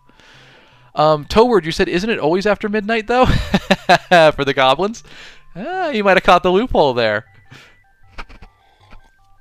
Fuzzy Pickle, you're a young author or trying to be. My man, if you're writing books, you're an author. You're an author. What are you trying to write? Talk to me about it. And if you got questions, please ask. Always happy to answer. Advelios, you said, do publishers take creative rights from you? That's something that's discussed. Typically, the creative rights would be negotiated in the contract, and they would be related directly to, like, if you're selling them a 3-book series, it is related directly to the 3-book series. But that's negotiated in contract, so just make sure you pay attention to that if you get to that step, because everything's open for discussion in the contract, you know. Oh, I scrolled away right as I was reading. Opinion on George Martin's gardening method. Yeah, nothing wrong with that. With plotting methods, either pantsing, writing by the seat of your pants, detailed plots ahead of time, what we call gardening, or architecture. Basically, it's do you plot ahead of time or do you just write as you go? For those methods, I always recommend try them all. See what works with you. I've gone from everything from a detailed outline to a less detailed outline to no outline at all, and I found that I'm happiest on a less detailed outline. I call it a skeleton outline. Just really, try them all and see what works best for you. DJ, welcome in, my dude. Good to see you. Happy Monday, man. Yeah, packed stream. We're having some fun today. Tons of people here. Great questions. I appreciate y'all being here. Thanks for tuning in, guys. And if you want to support the stream, just please pick up one of my books. They're on Amazon. They're in Kindle Unlimited. They got great audiobooks. You get paperbacks if you want. And you can get signed copies of Wrigley Little Hands through my local bookstore, Books by the Bay. The links are all in my bio. Please check them out. I appreciate y'all. Thank you for the follows, guys. Brad / Raise, you asked a question that I really want to answer. Is it worth it to get a creative writing degree or just start writing? Not worth it for the degree. That's my personal opinion. I'm a little bit biased. I have a degree in creative writing. I do not think it was worth it. I had an excellent experience. It was a lovely time. I studied under a Pulitzer Prize winning author. Incredible. Not necessary. The best thing you can do to get better at writing, read books, pay attention to books on a story level, look at what they're doing, and then write. Write your butt off. Best way to get better. You don't need formal education. You don't need that much guidance. The best way you get better at writing is just reading a lot of books, paying attention to them, and writing short stories, and doing it over again. That's all you need, man. And of course, ask questions here if you want. I'm happy to answer. At Velios, you got to bounce. Hey, man, it was a pleasure to meet you. Good job on the 500 words, dude. Rock on. I look forward to seeing you in the next one. Thanks for being here. And folks, I'll shout out if you want to hang out with this community outside of stream. Here's my Discord link. I just dropped it in there. Wonderful community in there. We look at writing. We share art. We chat. We have a good time. We got a sprint bot in there, which is getting some work today because I'm not doing the sprints on stream. So yeah, check it out in there. Colton, you said, how many of the goblins in your book do you think you could take in a fight at once? Oh, boy. Colton, I could take a lot of them in a fight because they're not very aggressive. But the downside is they're incredibly slimy, and one of the kind of rules in the back of my head as I write it is since it's a funny book, and the goblins are so innocent and sweet, they're not allowed to get hurt. So they're so slimy, canonically, you basically can't, hit them. Everything just slides right off. I think I could take a limitless number of them in a fight, and I think I would not be able to hurt them, and they wouldn't be able to hurt me because they wouldn't want to hurt me, and they're too slimy for me to do anything to them. User 505-154-862-12875 says, what would you say your opinion is on writing something but not for it to be published? User, I love it, man. That is the purest, most genuine form of writing. Write for yourself foremost. I think all great books, or not all, many great books have begun simply because the author was writing for themselves. I think that's where you really tap into the passion, the creativity, the originality of writing. Is just do it for yourself first. Start there. E131_G says, is it as hard as they make it seem to get your own work in Barnes & Noble type bookstores? Yes, Barnes & Noble is pretty tough. Independent bookstore is easier, but still tough, and there's good reason for it. Think of it from the bookstore's perspective. They are a store that has to make money each month to stay in business. They do that by selling books, but they have a limited number of shelf spots for books. So the books that go on their shelves have to have a good chance of selling because they got to make money to stay in business. That's why it's so hard to get in there. They're not they're not trying to be mean. They're not trying to deny new authors a shot. They're just trying to stay in business. And so to do that, they need to select books that they know are going to sell well. That's why it's hard to get books into their bookstores.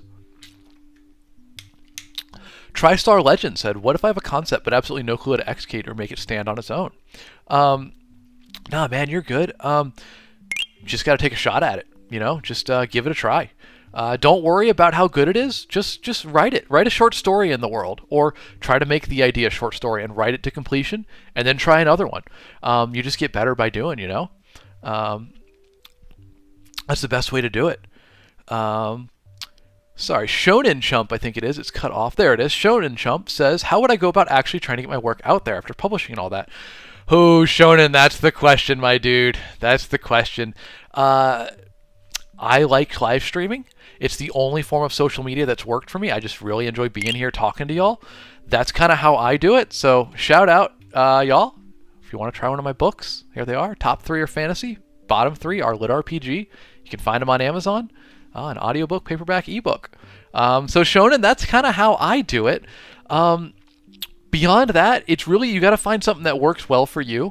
Find where the audience that likes your book is. That might be on the Royal Road writing website. That might be on TikTok. That might be on Threads or Reddit.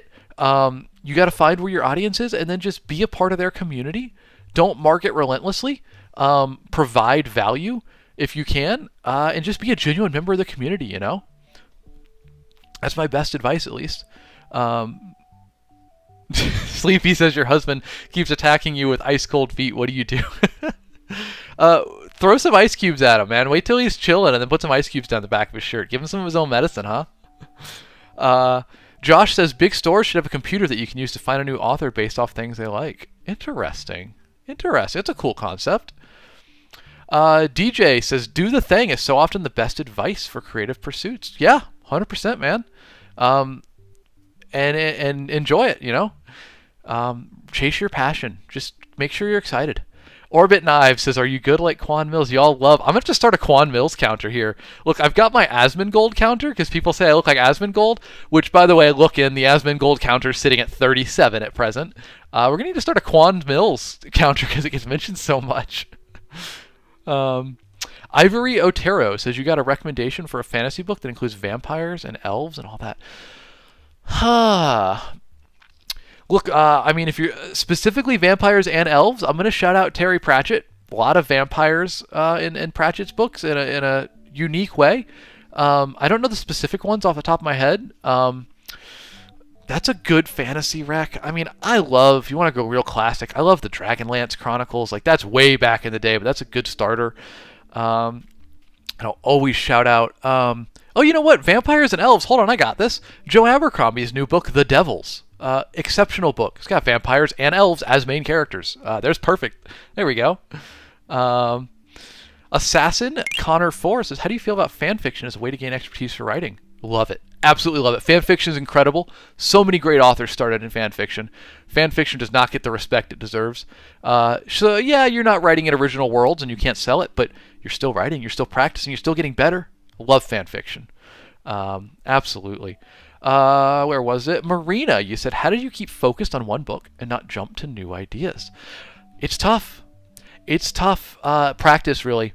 And making sure that when I have a new idea, I write it down as thoroughly as I want, but I don't let myself work on it until the current project is finished. Because it's really easy to jump from one idea to the next and never finish anything.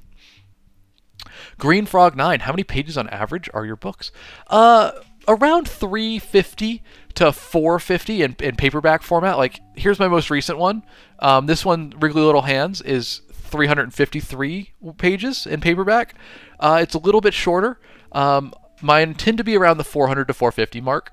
But I think I liked that 350 length. I think that's where I'm going to be going on from now. That's about the length I want. Shonen, for feedback and advice, jump into our Discord, man. I just dropped a link in chat. It's also in my bio.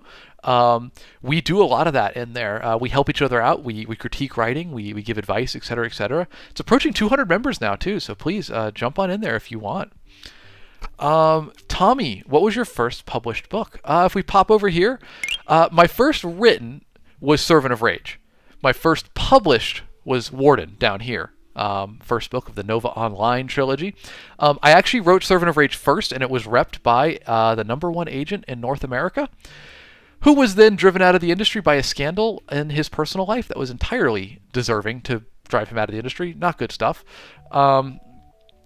So that book got shelved for a while, and I wrote Warden in the meantime and got that published. And then years and years later, I was able to come back to Servant of Rage and finally get it out there. But Warden was my first published book in 2018.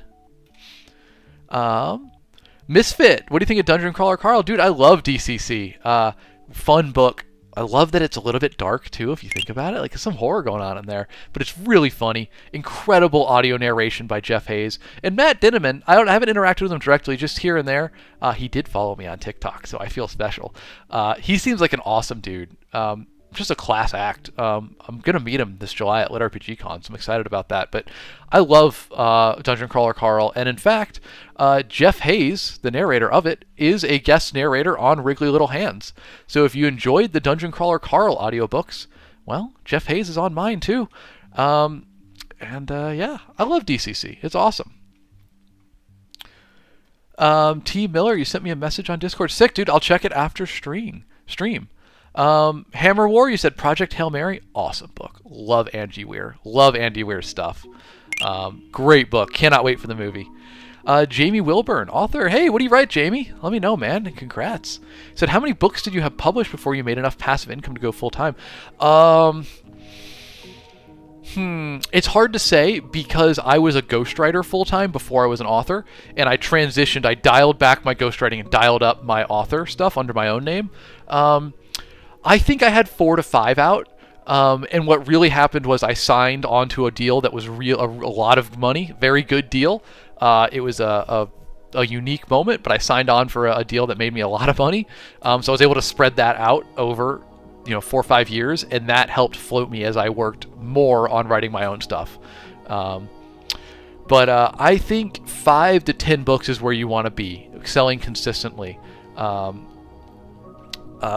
before you can go full-time as self-pub. Plumbus, you just started the 3rd book in what series? I missed the first one. Thank you for the follows, by the way, everybody. I appreciate you.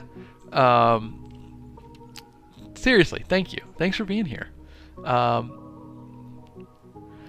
Jamie. Oh, Jamie, you write fantasy romance. That's a good place to be. That's a good genre these days.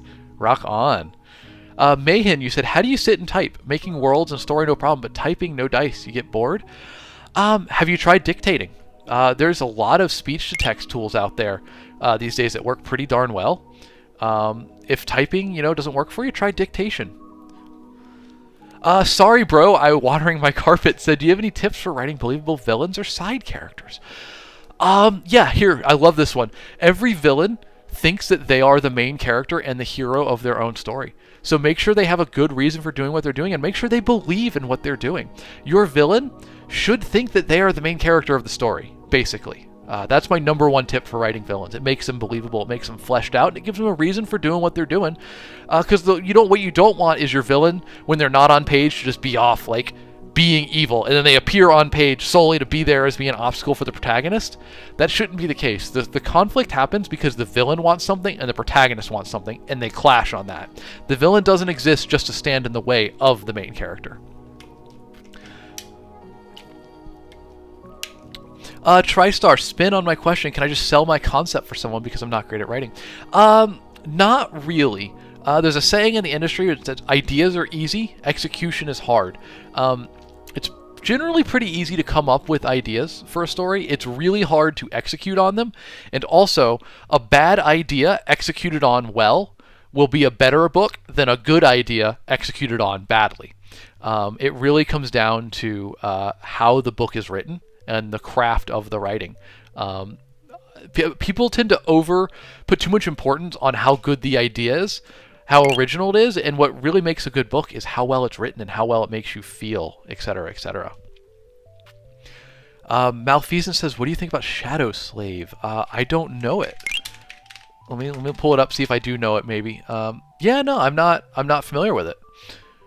KWBLTX51 says, how can I write effective horror when there's a lot that has already been done? KW, every story in the world has already been told, but it hasn't been told by you. Your voice, the way you see the world, the way you think about things, the way you perceive things around you, that's what makes your story unique. That's what makes your voice unique. Focus on that. We've seen horror from Stephen King and oh God, every other horror author. We've seen how they think about horror. We haven't seen how you think about it. And that's what's going to make it unique. Exactly, Goblin Girlfriend. Lovely username. The tone and voice is what makes the story. I'm glad this is helping. I'm very happy to answer your questions. Please do ask away. TWG, what's up? Good to see you. Do you ever feel like there aren't many original ideas anymore? No, I think there's tons of original ideas out there. I think Hollywood is probably pretty bad at it, but there's economic reasons they're doing what they're doing. They're trying to take safe bets. So there's original ideas out there. I think they're still there. It's just they ebbs and flows. Sometimes originality is more prized, sometimes it's less, but it always comes back around. Aaron, good morning. Hello. Yeah, things are going well. Good to see you. Hope you're doing well. Aaron's out in California for work this week on another adventure, as always. John Garcia, have you ever read a book that had a weak premise initially but a great execution? Oh, yeah, tons of books, John. It's a little less likely to read them because if the premise is weak, it might not hook me when I read the back cover and make me want to read more. Yeah, I think I've read a lot of books like that. And, you know, if the premise is, if the execution's good enough, then you have fun and you don't even, like, notice that it wasn't great, you know? Just Alicia, welcome in. You said, I love writing so much. What are some first steps I can do to get my writing out there? Lisa, write short stories. 100% that's the answer. Write short stories. Or write web novels or fan fiction on a popular site like Royal Road, or I think Wattpad's a big one. I'm a bit out of touch with Wattpad. I know Royal Road is huge. Archive of Our Own is another one. Do short stories because they require everything a novel does, but they do it in less words. So you're practicing writing a novel. It's like running a 5K before you run a marathon. And then publishing on sites that let you publish, like Royal Road or Archive of Our Own, AO4, are great because then you get feedback. And if you do short stories, submit them to contests. There's tons of free contests out there you should submit to. Troy Allen Martin, what's your workflow like? What software apps do you recommend? I use, my workflow is that I write 2,400 words a day, thereabouts, about one chapter. And then I write in Google Docs and Google Drive because I write sometimes on my desktop here, sometimes on my laptop, which is a Mac, and they don't talk to each other well, but it all syncs together through Google Drive. I just keep it simple. I really just use that. I use Plotter, Plottr, proprietary software, one-time purchase for plotting. Scrivener, Pancake is shouted out, is a great program. I really like it. It's a little too involved for me. I like to keep things simple and minimalist, but Scrivener is a great writing program. Do I have any tips for getting published? Well, it depends on how you want to get published. If you want to do traditional, yeah, I got tons of tips on how to query literary agents and get picked up that way. For small press, I guess it's similar. I guess for publishing, it's really you got to identify, do you want traditional publishing, small press publishing, or self-pub? And then take the next steps down that route and research the heck out of them. If you got specific questions about it, please ask. I'm happy to answer. Fallby says, how much do you pay to publish your books? Well, so two parts to this. You should never pay a publisher to publish your book. If you do, it's called vanity publishing, and often those publishers don't have your best interest at heart. For traditional and small press publishing, you don't pay anything. Now for self-pub, you pay everything because you have to hire the editor, the cover artist, a book formatter if you don't do that yourself. I think you can take that one away because I think you can format yourself using programs like Vellum and Atticus. I do it. It's very easy. But if you're talking like the production cost of a self-published novel, I try to keep it around $2,000 per novel. That's about $1,000 for an editor and about $1,000 for a cover artist. The rest I do myself. Those are the most important things that I can't get rid of. I have to have a cover artist. I have to have an editor. I can't make art like this, man. I need my cover artist to do this stuff, right? Like, I can't do this level of art, so I have to have a cover artist. And I do self-editing, but I still need an editor on top of that. I mean, like, look at this, y'all. I couldn't do this art, right? You got to have a good cover artist. That's about as low as I can get the budget down. But if you're going to do self-publish, little tip, query your book to audio publishers like Sound Booth Theater, Podium, Audible, etc. See if you can sell them your audio rights. Because a nice little trick, if you can pull it off, is to sell your audio rights, get an advance on that, a couple $1,000s, turn that advance right around into paying your editor, your cover artist, etc. It's a nice way to get a little budget for writing. Stinky Boy, I can't tell you a good budget for TikTok creator advertising because I've not experimented with it much. So I don't really know what's a good place to, a good place to be at. Sorry about that. Jay, you self-published a paperback and have been successful with local events. How do I market in other states? I'm glad you're successful with local events. I'm just getting into those myself. They're really fun. That's very fun. I'm not sure how to market in other states. I've not done it. Most of my marketing is for books online, ebooks and whatnot. What I would do is start with local bookstores. Try to get your book into local bookstores, because if they're a local bookstore, they're more likely to put your book in there if you're a local author. That's a good way to do that. And then once you're in local bookstores, expand your radius to reach out to further away bookstores based on the success of the bookstores you're already in. That's my best advice for that. I'm not really marketed in other states outside of just like on Amazon and whatnot, or, you know, through this stream. So I don't really know, honestly. Slindy, you said, remember when everyone was using Photoshop for cover art? Do they still do that? I mean, yeah, like if you look at... you know, if we look at one of these covers here, the artist that made this, Ivan Shavrin, shout out, love that dude, incredible artist. He drew this in an Illustrator equivalent program, like Adobe Illustrator, and then touched it up in various programs. So I'm assuming Photoshop played a role in that process. He gave me a Fireworks file for the final art, so I can open it up and like go in there and mess with the elements. Not that I wouldn't touch his work. It's perfect as he did it. But yeah, people still use Photoshop and whatnot, if that's what you mean. Part of the tools of the trade, I suppose. Which, speaking of, folks, I'll just shout out real quick. If you're enjoying the stream, these are my books. Fantasy up top, Lit RPG down below.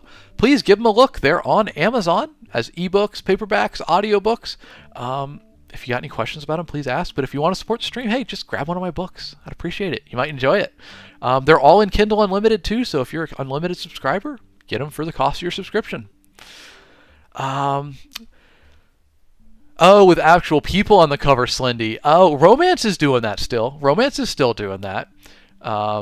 It depends on genre. Covers are very genre specific.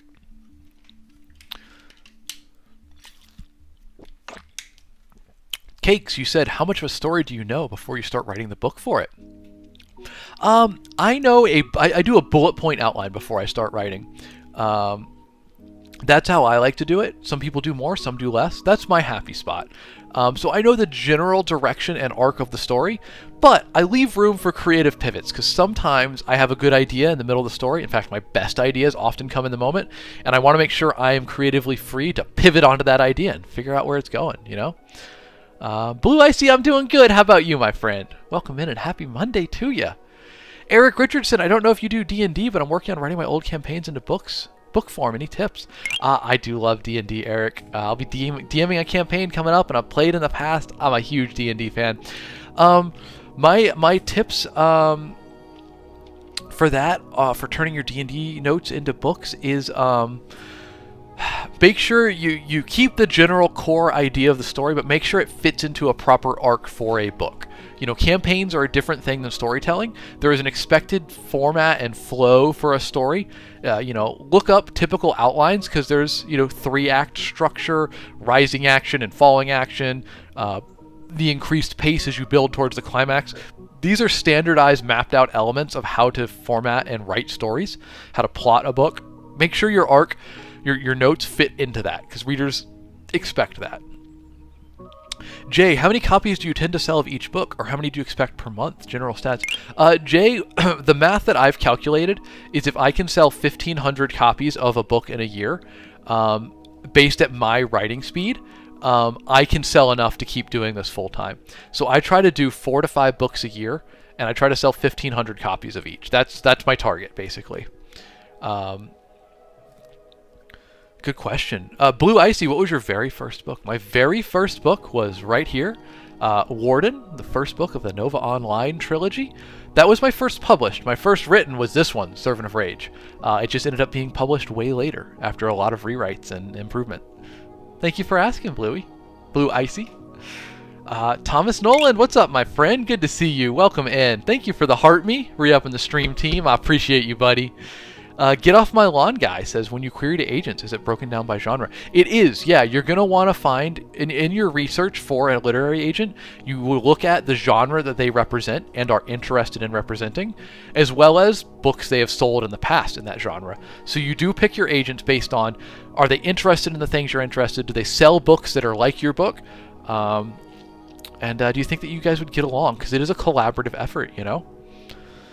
DJ Bolu, I don't know how to say your last name, so I avoid saying it. Let me know the phonetic pronunciation. Is it Boileau? Boileau? Can you give us a little bit about each of those books? My man, I certainly can. Thank you for asking. Start at the bottom. Paragon is System Apocalypse Lit RPG. If you don't know what that means, it's a very nitty-gritty description of an in-genre thing. It's a story about the end of the world, and game elements like levels and abilities are now part of reality, and that's how that one works. It's about a world in which gates open up all around the world and monsters spew out of it, and adventurers level up and train to go into those gates, find the source of the monsters, and shut it down. Rise to Glory is a lit RPG about a team of esports gamers in the future where esports are as big as the NFL, and they compete in a virtual reality D&D-esque game. And it's about a ragtag team of them that compete in the world's biggest tournament, and if they win, they get to go pro. Warden is a dystopian lit RPG in which the main character is thrown into prison for a crime he didn't commit, and is able to get early release by being basically a policeman in an online game, a massive online game, and he uses the freedom that that gives him to research and uncover the conspiracy that got him falsely imprisoned. So you have two threads. You have him working to prove his innocence while also leveling up in the game of Nova Online. That's the lit RPG. The fantasy. Servant of Rage is like Dragon Ball Z meets Highlander. It's got big action scenes, lots of combat, and a magic system where if you kill another magic user, you gain all of their power. It's big on action, it's dark, it's gritty, it's gory. If you like fighting books, that's that one for you. The Far Wild is like Jurassic Park in a fantasy setting. Main characters get stranded in a dangerous wilderness and have to run from giant hungry beasties. And there's a little bit of politic conspiracy going on in the background. And then Wriggly Little Hands up top is a goblin comedy fantasy about goblins on a road trip to save the Dark Lord and all of the ways they mess that up. It's very funny. It's very silly. It's like Douglas Adams or Terry Pratchett.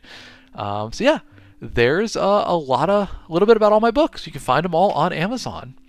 Thank you guys for the questions. I'm going to try to catch up on them. Let's see. World Eater Movies Pokemon. This isn't a live video. Oh, well, I disagree, my friend. I just read your name out, which might have been why you said that. A Grumpy Hermit. No, authors do not lose money selling under Amazon Kindle Unlimited. In fact, a lot of us that are making it full-time in self-pub or hybrid like I am, we make a lot of money from Kindle Unlimited. It's a great way to support authors. We're very happy to be in it. Supreme Borger said, do I have a Discord? I do, my friend. Here, I'll put it in chat for you. There you go. I'll put it in YouTube chat as well. Please do join us there. We love hanging out. Let's see. Justin, you said I'm catching up. Yeah, a lot of questions. Shonen Chump, Rise to Glory sounds pretty cool. Kind of sounds like a Ready Player One type vibe. That's exactly it, Shonen. It's like Ready Player One meets like the Mighty Ducks. Think a ragtag team competing in a big competition, and it's very D&D video gamey. Aaron, Cat Dead, any book that you wrote directly based off your own life experiences? I mean, not necessarily, but The Far Wild is inspired. I'm from Florida, and I spent a lot of time in the Florida swamps and the interior. So The Far Wild is, the setting in it is like Florida meets Australia with crazy giant animals and like some dinosaur adjacent stuff. So I guess that's based on my life in terms of growing up in the swamps of Florida. Yeah. Titan Terra, I'm still live. I am. Lots of good questions. I'm here while folks are, so I appreciate all the questions.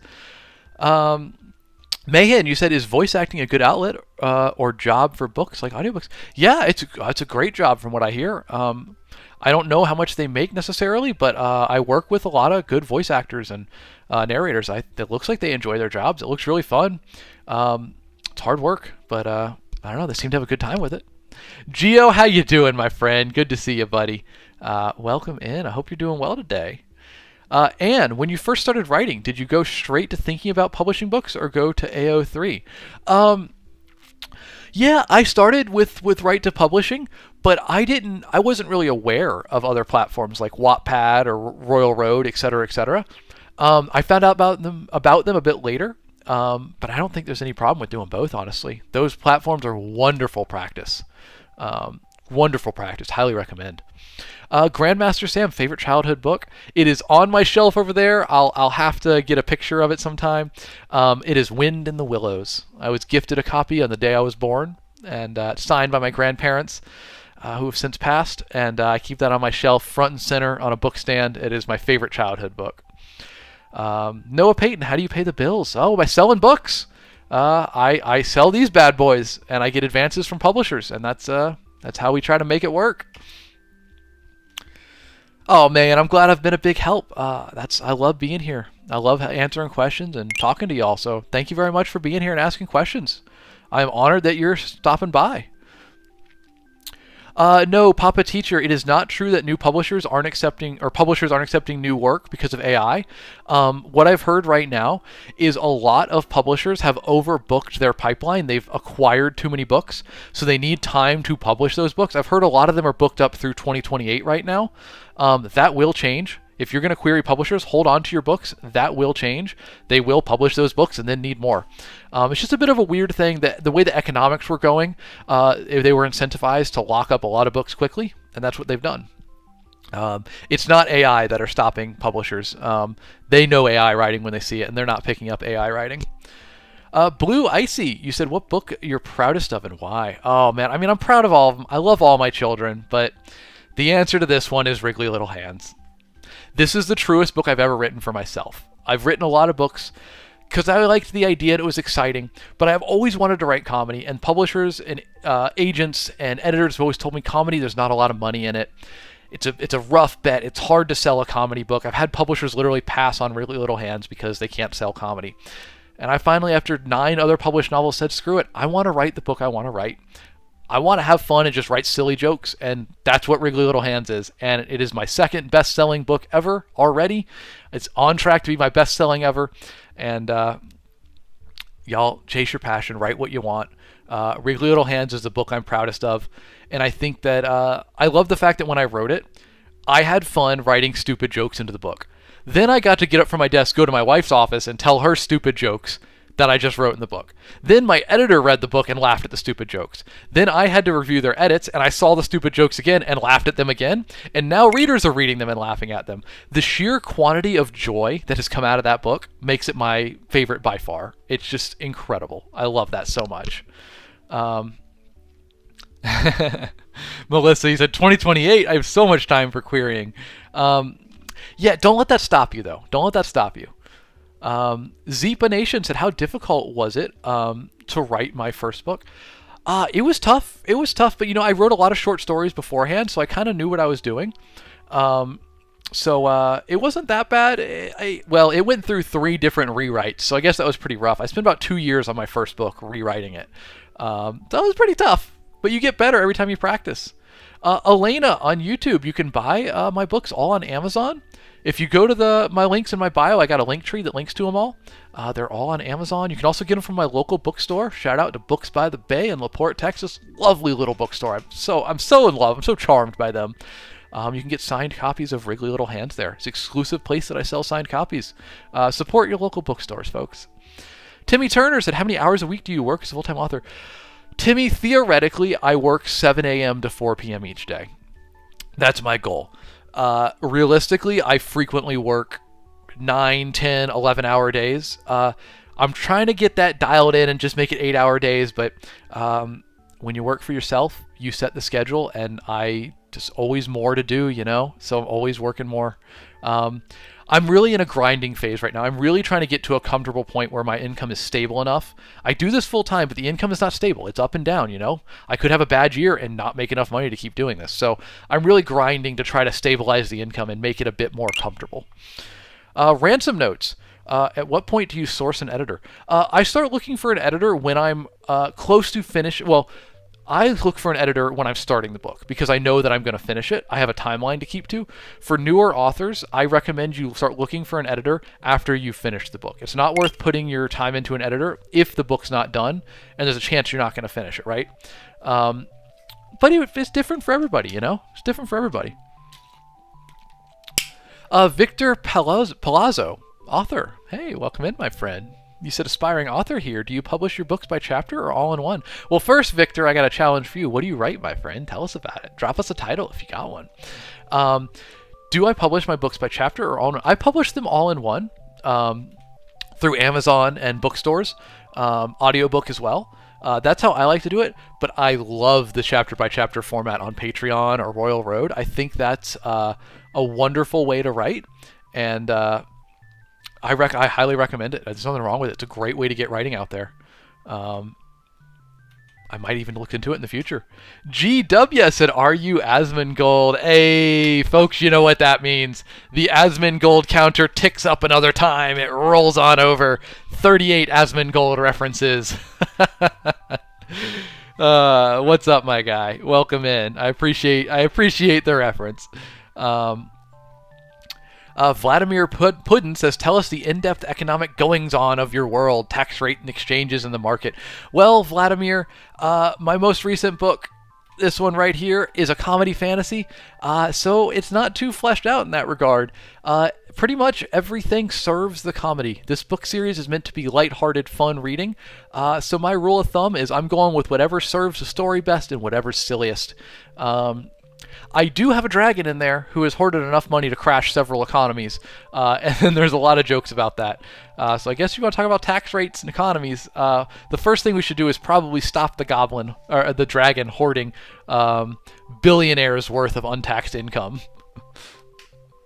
Cat Dead details later. How far is that bookstore from Lubbock? Oh boy, Texas is big, man. Lubbock's out there. I'll Google Maps it for you. We're gonna do Lubbock to LaPorte, Texas. I mean, it's gonna be hours, many hours. 8 hours and 40 minutes. It's a little, but they do ship. Here's the beautiful thing: they do ship. Thank you for the questions, y'all. If I miss one and you really want it answered, please do ask again. I'm trying to get to them all. It's just moving quick.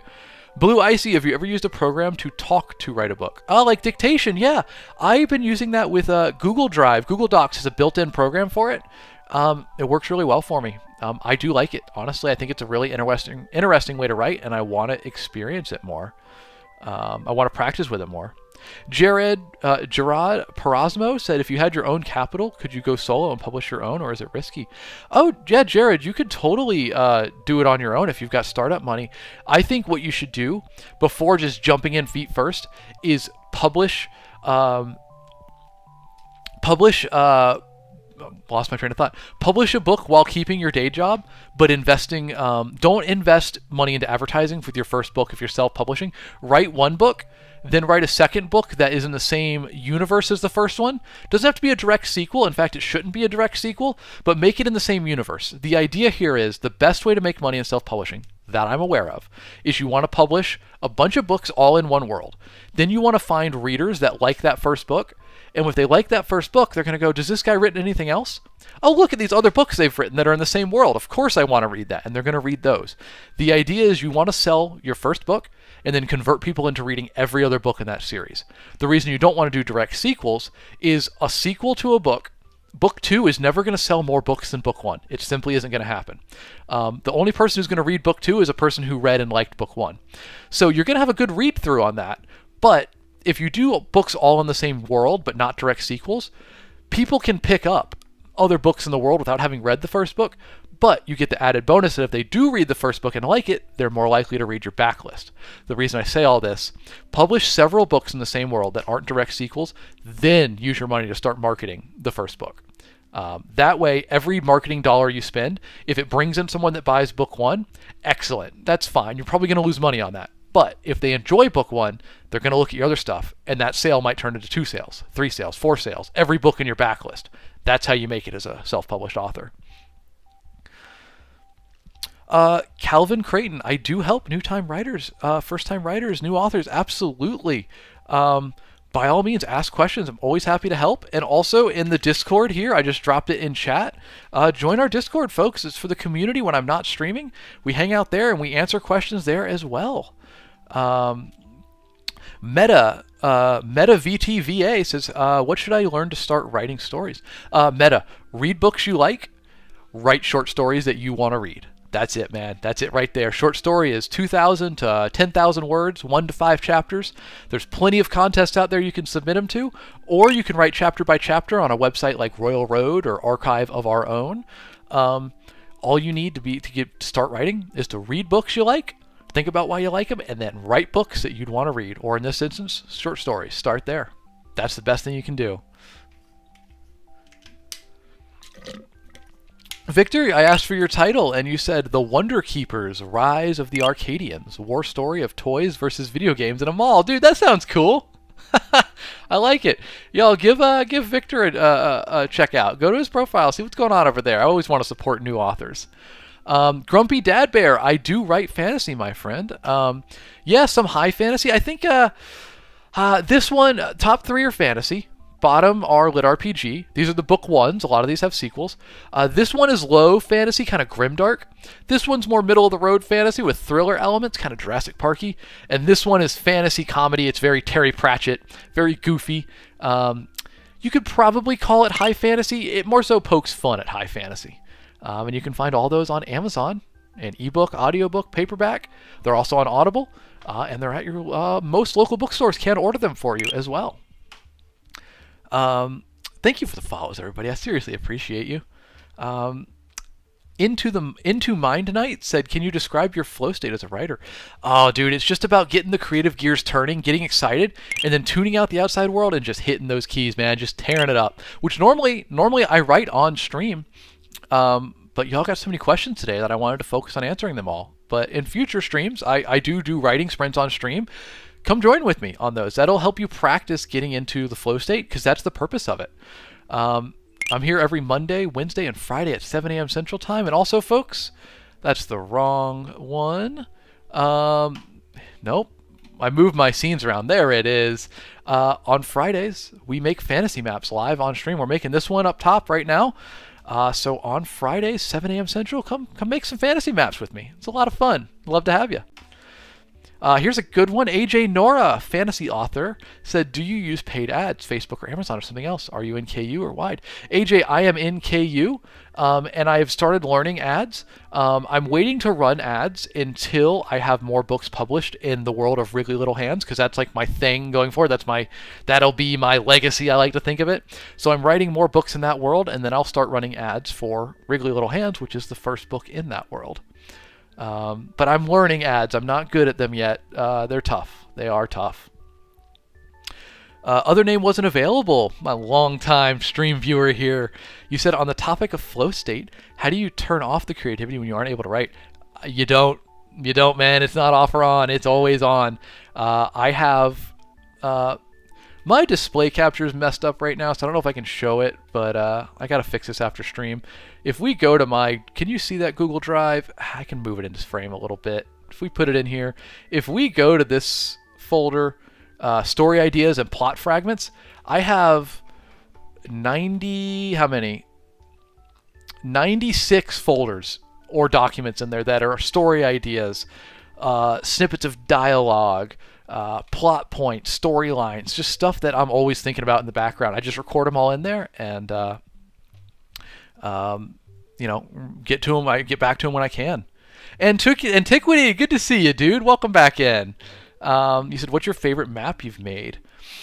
We can, my display capture is kind of busted, so it's going to be hard to pull up. But favorite map, that's the wrong graphic again, Alex. Up top, the one we're working on right now for Wriggly Little Hands, it's got really good color. It's really interesting. That's my favorite map for sure. And we'll be working on that on Friday. Blue Icy, I am using OBS and as a virtual camera, pushing it to TikTok Studio. All right, let's see what else. Yeah, Victor, I use inkcarnate.com to make maps. Highly recommend it. It's free. If you're going to use the map in your book, you have to use the paid tier, which is $5 a month or $25 for the year in order to get the licensing, but it's a great program. Hugely love it. Sluttony. That's a funny name. Where do you get your covers made? My covers are done through different cover artists. Wriggly Little Hands right here and a Wriggly Little assistant are done through Ivan Shavrin. He's kind of my main guy right now. Love working with him. The rest of them are all different people. I believe it was Victor Toth on this one. Or that might have been the Far Wild. I'm blanking on a lot of the older artists that I worked with just once for different covers. But if you look in my books, even like the previews on Amazon, in the first page, I always have credits for who did the cover art, who was my editor, etc. So like, if you look at the front page of Wriggly Little Hands, right down here, that is, edited by Bethan Hindmarsh, cover art and map by Ivan Shavrin, cover typography by Andre Batt, and chapter art by Kellen Moss. And then if you go into the back, into the acknowledgments, I have links to all of their profiles right in there. So you can always find whatever creatives I used for the book, because y'all, I couldn't have made this book on my own. I wrote it, but I need my editors, I need my cover artists. Like, they are what make the book beautiful. Blue Icy, yeah. Actually, for my audiobooks, I work with Sound Booth Theater most recently. And they do record audiobooks live sometimes, especially in Sound Booth Theater live. So they do a bit of that. Yeah, Slutney's a great name, isn't it, Sloyd? Antiquity, you're spot on. Those people are just as important. More important, honestly. I couldn't do the book without them. Jacob Delasant, 480, said, I just want to write a sci-fi fantasy novel but set in modern day. Any advice for me? You've never done this before. Dude, start with short stories. Short stories require every element of a novel, but they're quicker, they're easier to write. Start with those. You can submit them to free contests when you're done. It's basically like running a 5K before running a marathon. You got to work your way up. Novels are hard. They take a long time. Start with short stories first. And beyond that, just write what you love, man. Write what you want to read, because the first person that has to enjoy the book is the author. So make sure you're having fun with it. Blue Icy said you should look into doing QR codes for their social media as the artist and also your other books. Blue, I have just started doing that, actually. Publishers don't like having QR codes in the books because they have to verify where they're going and making sure it's not a scam. But I have started experimenting with QR codes in the physical print book so people can just scan it and get right to where we're going. Ronan, my advice is to stay away from AI in creative pursuits. I think it's shortcutting and takes away from you learning how to write and be creative. I avoid it personally.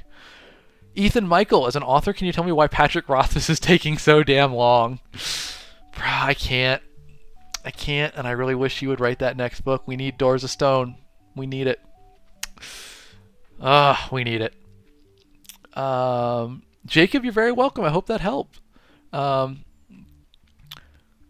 Astral, you said, do you think web novels are a good way to start being an author? Absolutely, dude. We are in a golden age of web novels. Golden age. Archive of Our Own, Wattpad, Royal Road specifically. Those are wonderful places to start writing, getting practice, get a name out there. I know so many authors that got their start in web novels and got a publishing deal because of it. It's a wonderful way to start. Highly recommend. Nanner Live said, what genre of writer? I write fantasy and lit RPG, but more so fantasy. These are my lit RPGs. These are my fantasies. And you can find them all on Amazon through the links in my bio. I'm mainly a fantasy writer, and I'm really shifting into being fantasy comedy with Wriggly Little Hands. That's kind of setting the tone for my books going forward. Very goofy, very silly. I can't read your username because it's like emojis and an eye, but you said, what is the profit margin when someone buys a book? So it depends on where you're selling it, but a good rule of thumb is your ebooks through Amazon, you should make about $3, as a self-published author, you should make about $3.30 per sale. Or if it's in Kindle Unlimited, you make 0.004 cents per page read, but Kindle Unlimited pages are not the same as a paperback page, so there's a lot more of them in a book. The good rule of thumb, the numbers always change, but the rule of thumb right now is you should make about $3.30 per book sale. So there's your profit margin. Obviously, your editor and cover artist all come out of that. You got to pay them and whatnot, et cetera, et cetera. But that's a good rule of thumb. Ryudai said, how difficult was it for you to go full-time? It was pretty rough, man. It's a tough transition. I was lucky that I was a ghostwriter full-time first. It's a lot more money in that than in being a published author, a full-time author. But I was able to dial down my ghostwriting and dial up my authoring, I guess. And it was a long transition over like 2 to 3 years. But I've been writing full-time since 2018 now, and it's enough to keep doing the job. I'm not making a lot of money, and any year it could fall apart if I don't keep working at it. So, it's not a guarantee.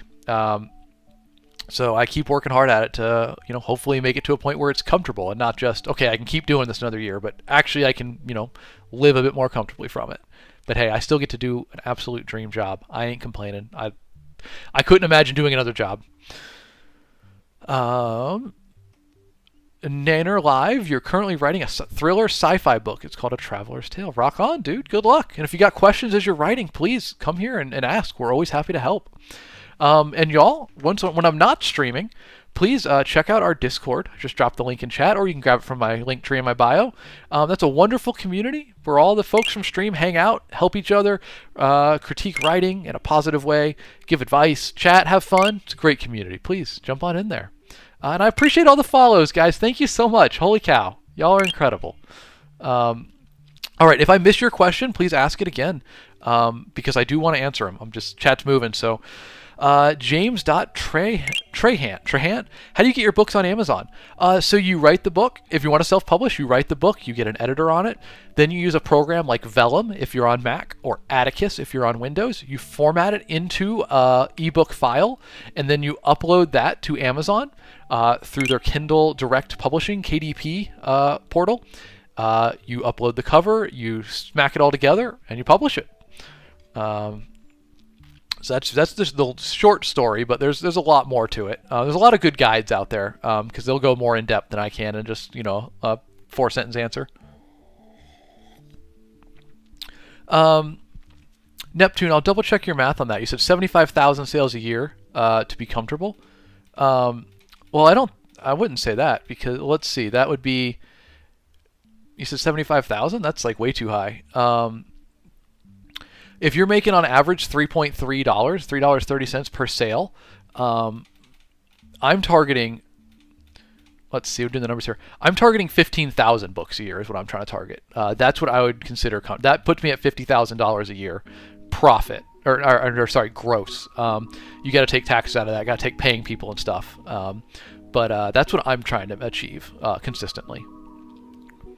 Other name, I never ran into non-compete clauses in ghostwriting, but you are often not allowed to talk about the book you wrote. Like, there are a lot of books that are under NDA that I ghost wrote that I just can't say I wrote. Or like my author friend G.D. Penman, that dude has written probably triple digits of books from ghostwriting, and he can't talk about any of them because NDAs, man. Dalton Gray, you have wrote a book which you want to turn into a 5-book series. What should I do to publish? Dalton, don't invest. This is a mean answer, but don't invest your time in writing a series until you know book 1 is going to sell really well. Book 2 will never sell better than book 1. Always more people will pick up book 1 and then not continue the series than people who will, for some reason, read book 2 instead of book 1. Like, it doesn't happen. Book 1 will always sell the most of any book in a series. So you never want to be at a point where you're writing book 3, but book 1 didn't sell that well, because you know book 3 is not going to sell better than book 1. Don't invest in a series until you're certain book 1 has sold enough that it makes sense to do so. Ethan, Michael, you're very well spoken. It's rare to find folks who aren't constantly using filler words. Well, thank you, Michael. I try my best. I do write for a living, so maybe that plays into it, but I also stumble over words a lot, so bear with me, folks. Blue Icy, you joined the Discord. Well, thank you. It's a pleasure to have you there. I'm excited to talk to you more. Senor Limpio, Senor Clean, love it. How has AI affected your business? It hasn't yet, aside from some people being overly suspicious of AI writing and thinking that writing is AI when it isn't. Luckily, it hasn't affected me much in that regard. I'm hoping it blows over and people realize that AI is not good for creative pursuits. What genre do I write? I write fantasy and lit RPG. More so fantasy these days. This is kind of my new thing. I'm doing comedy fantasy. It's goofy, silly, fun stuff. It's good for adults. It's also good for young adults. But I've also written a lot of lit RPG down here, and this is like Dragon Ball Z gritty action fantasy. This is like Jurassic Park thriller fantasy, and this is goofy, silly, Terry Pratchett, Douglas Adams silly comedy fantasy. You can get all these on Amazon, an audiobook, paperback, ebook. So please, by all means, check them out. And if you really want, y'all, that's the wrong cover. Let's pull it up here. Wriggly Little Hands, my newest book. I am selling signed copies exclusively through my local bookstore, Books by the Bay in LaPorte, Texas. And I believe they're down to 2 copies left, so we have just about sold them out again. There's a link in my bio if you want to grab one of those signed copies. That is the only place to do it. They are my only retailer for that. And hey, if you guys sell them out a second time, they're going to have to restock again. So I think there's 1 copy left in stock right now. So make sure you grab it, and then it'll take them about a week to restock. Let's see, get some more questions. If I miss your question, please do ask again. Where do my expenses go in this business? Ooh, good question. My primary expenses are in cover art and editor. That's where almost all of my expenses are put. The rest is in marketing and materials, subscription to services, but I keep that pretty low. I use Google Drive. It's pretty cheap. It's covers and editing. Kyle Kibb 1. I think I've seen an ad for Far Wild on Facebook, for like an Amazon ad. It looks familiar. Could be. I did experiment with the Far Wild a little bit on Amazon Facebook ads. I also did a lot for Wriggly Little Hands, and I will do more soon, but I need to get... Wriggly will have 1 direct sequel, and then a bunch of other books that take place in the world that you could read in any order. So once I've got a few of those out, I'll start making a big ad push for Wriggly Little Hands. Micah, you said also the published sales of books lifetime averages around 3,000. How do you keep the money rolling?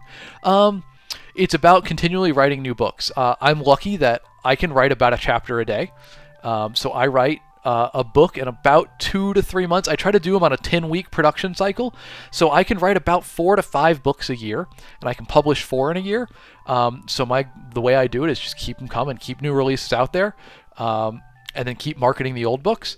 And realistically, whenever a new book comes out, you get a rush of interest, and you find new readers that like your writing, and then they go and they read through your back catalog, your backlist, and then they buy those books as well. So it all feeds into itself. But the goal is just to keep writing and keep publishing. Trying to get them all. Should cheeseburgers exist in fantasy worlds? Says Nero. It's a comedy fantasy world. Why not? Anything can exist if it's done well.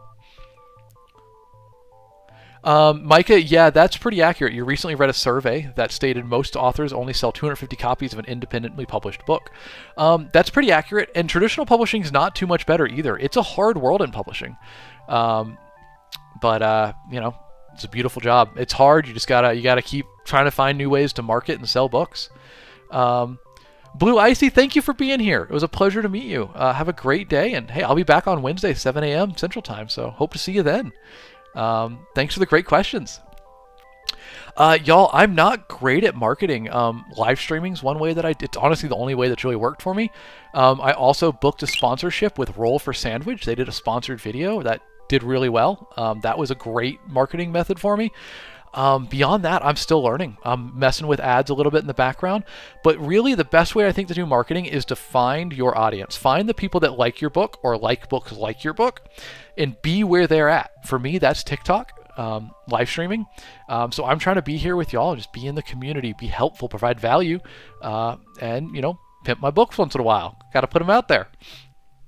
But I'm not good at marketing. I'm really bad at it, so I'm not the best person for that. Get Off My Lawn Guy said, so how much time do your edits take? I have the editor. The editor gets the edit done in 2 to 3 weeks. Faster if I'm nicer and do a better job. And then I go over their edits for about a week before finalizing it. That's the process I try to stick to. Sometimes longer, sometimes shorter, but that's about the median.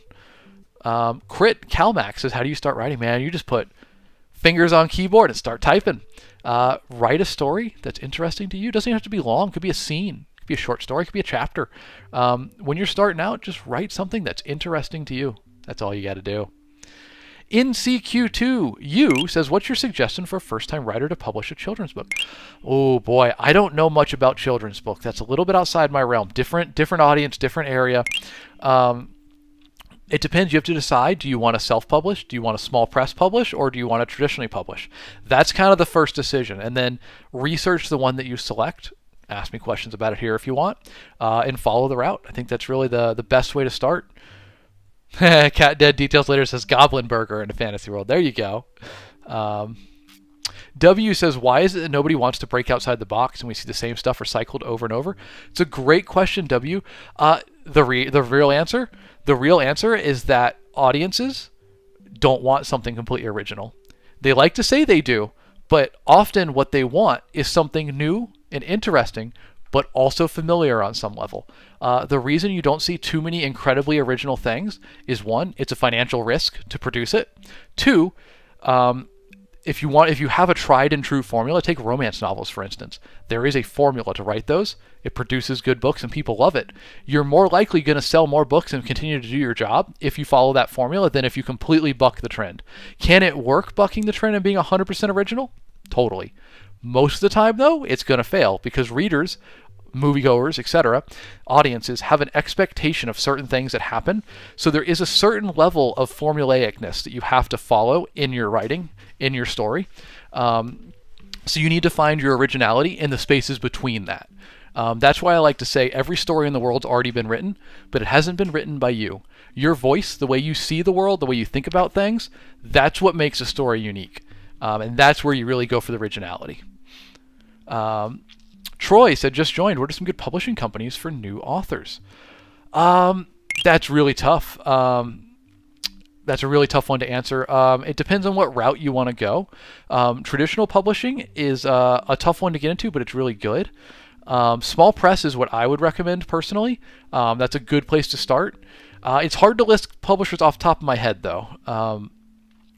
It's kind of hard. I would look at books that you like, and then look at who published them and start there. Amy, are you bald because it helps the ideas come in? That's it. You got it. No, I'm going to say I'm bald because, like, Saitama, I just trained so hard. One Punch Man. All my hair fell out. That's what happened. Guys, if I missed your question, please do ask it again. I will get to it, and I do want to get to it. So thank you very much for being here, for interacting. As a reminder, if you want to hang out with this community outside of stream, hey, there's our Discord. I put it in chat, but it's also in my links in my profile. Thank you for the follows. Y'all are blowing me away. I really appreciate it. And if you want to support the stream, these are my books. Please give them a look. They're all on Amazon, or if you just go to my link tree, there in my bio, there's a link to all of them. And special heads up, you can get them all in audiobook, Kindle Unlimited, ebook, paperback, whatever you want. But if you want a special signed edition of Wriggly Little Hands, I sell them exclusively at my local bookstore, Books by the Bay in LaPorte, Texas. That link's also in my bio. There's one left in stock right now. I believe. I guess I can check to see if it's sold out. Let's see. But they will have to restock either way. But if you want a signed copy, that is my only retailer, is my local bookstore. Support your independent bookstores, folks. Yep, there's still one remaining. The website says there's one left. So if you want to grab it, it's there. Take them about a week to restock after that. Tay, not like us, you're in League City. Hey, rock on. You're not far away from me then. South of Houston crowd, unite. I would highly recommend swinging by Books by the Bay, Tay. They're incredible. Someone asked a question. I wanted to get to it. Where was it? Tay, not like us. How do you publish? Self or trad or small press? Tay, I am hybrid. I have been trad in the past. I am self and small press now. But I still, work with like Audible and Podium and whatnot. Thoroughly hybrid is really the answer. Hybrid. I'm doing a lot of self-pub here, but I'm still working small press here. This one is co-written, but also we sold the rights to Audible, so like it's really a complicated answer. Rodeo Christmas, you had a multi-part question. Let's see if I find it. How would one write a tragic event happening, transition to the event unfolding live on the news? So it's really, it depends on the story. The story is really what matters most. Think about when you're writing that event, how the characters are reacting, because the characters are the people that we as readers are going to sympathize and connect with the most. So show the event through their eyes and show the gravity of the event by how the characters react to it.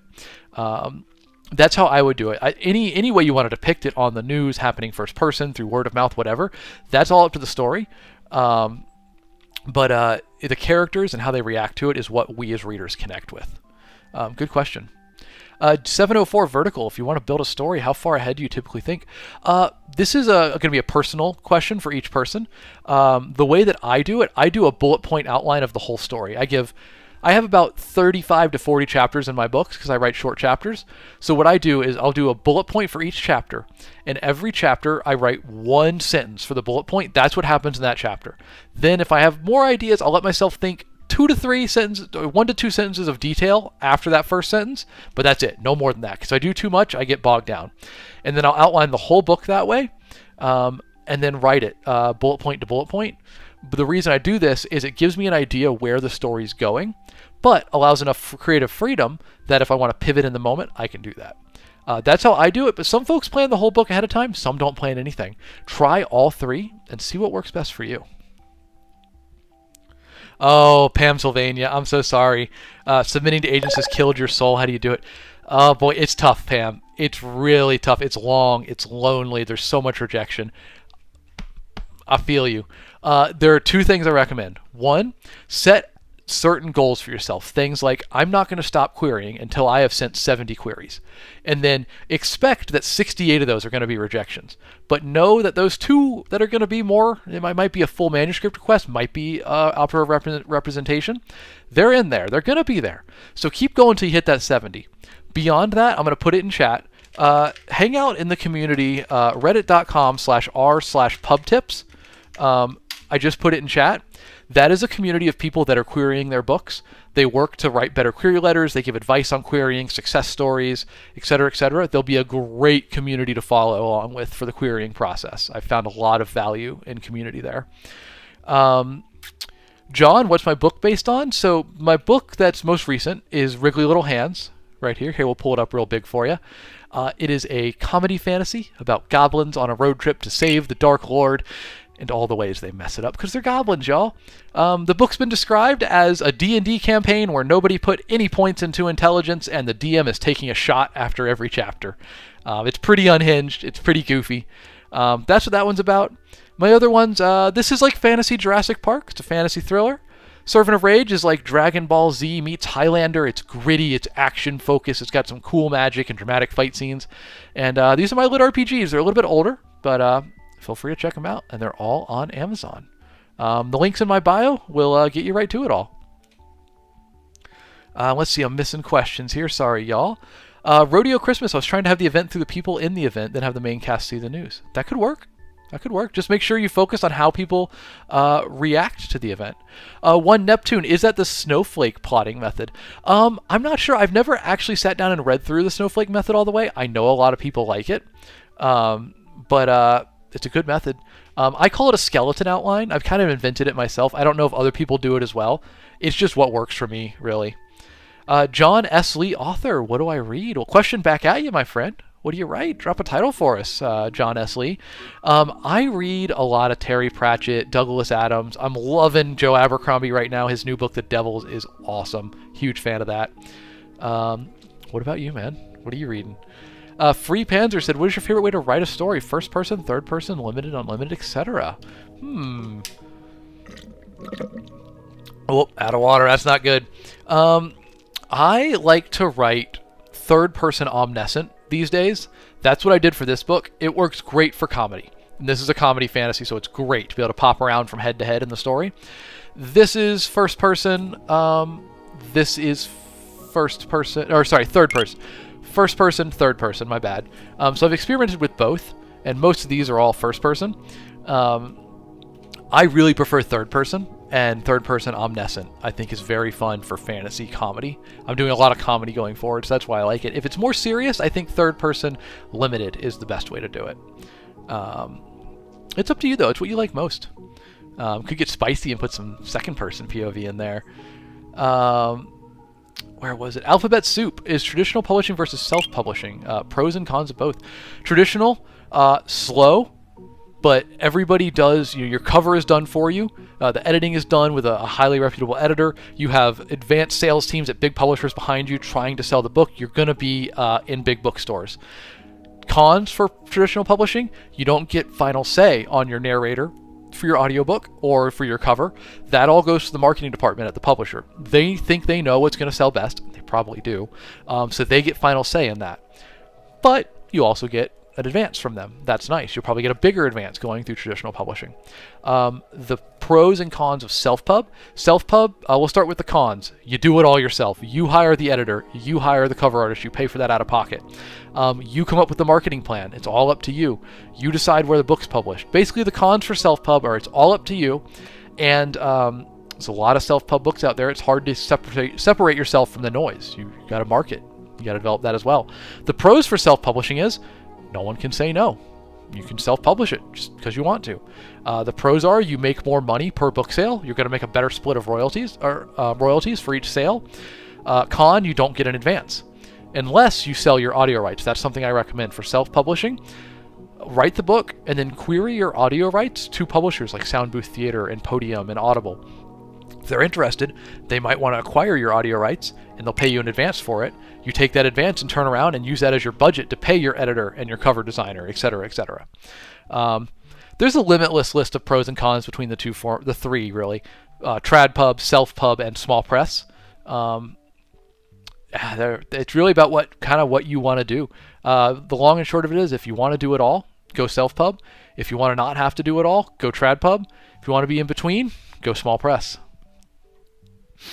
Get Off My Lawn guy. What am I currently reading? I'm currently reading The Devils by Joe Abercrombie. I'm currently reading Tales of Old Florida. I don't remember who it's by. It's a collection of essays and journal entries of people who visited Florida in the 1800s. If I lean over to my TBR pile, I'm reading, I can't read the titles from here. Yeah,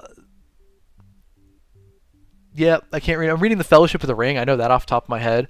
I'm reading Sun and Saddle Leather, a book of Western poetry. I got a couple books over there, though. Eric, what's my favorite book that I've written so far? Right here, Wriggly Little Hands. It's my newest. It's the first time I sat down and wrote a book fully unrestrained how I wanted to, comedy, goofy, fun. Wriggly Little Hands is my favorite. But I've written all of these. Some are more serious. They're all fantasy or lit RPG, and they're all on Amazon, Kindle Unlimited, Audible, any format you want. Go pick them up. The links are all in my bio, including a link to get signed copies of Wriggly Little Hands at my local bookstore. Books by the Bay. It's the only place I sell signed copies, and they got one left in stock at last check. So if someone wants to snag that, go get it, and they'll restock. It'll be about a week, then they'll have more. Let's see. Happy MF said, if you were writing your first book again, what's the first piece of advice you'd give yourself?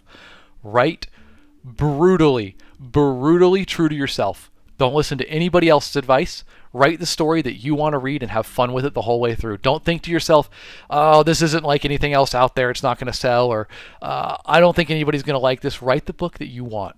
That's the only guideline. Have fun and write the book that you want to read.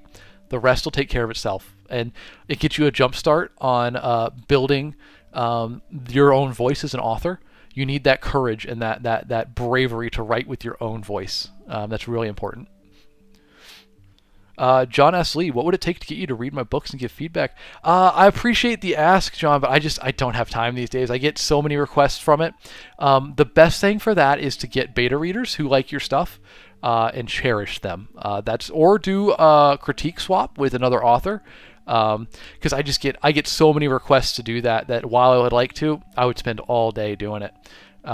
Another place that you could do it if you want a little bit of feedback. Can't do full books, but if you want some feedback on specific sections, I recommend my Discord. It's in my link tree, but it's also in chat. I just dropped it. There's a lot of great folks in there, approaching 200 people, and we also do manuscript critiques and stuff. So highly recommend. Rodeo Christmas. How does one go about getting cover art done? I keep an eye on websites like DeviantArt and ArtStation, and I look for artists posting on there who have style that I like, and then I check if they're open for commissions, and I'll reach out to them and commission art from them. That's how I found Ivan Shavrin, who did the art for this one, who's kind of my go-to cover artist these days. I want him to do all my books going forward. He did this art for Wriggly Little Hands. He also very recently did the art for A Wriggly Little Assistant. This is the prequel that I'm writing to Wriggly Little Hands. And I just love this art, man. I love everything about it. So Ivan's my guy. But hang around where artists post and keep an eye out. You'll find artists whose style you like by hanging around there. That's what I recommend.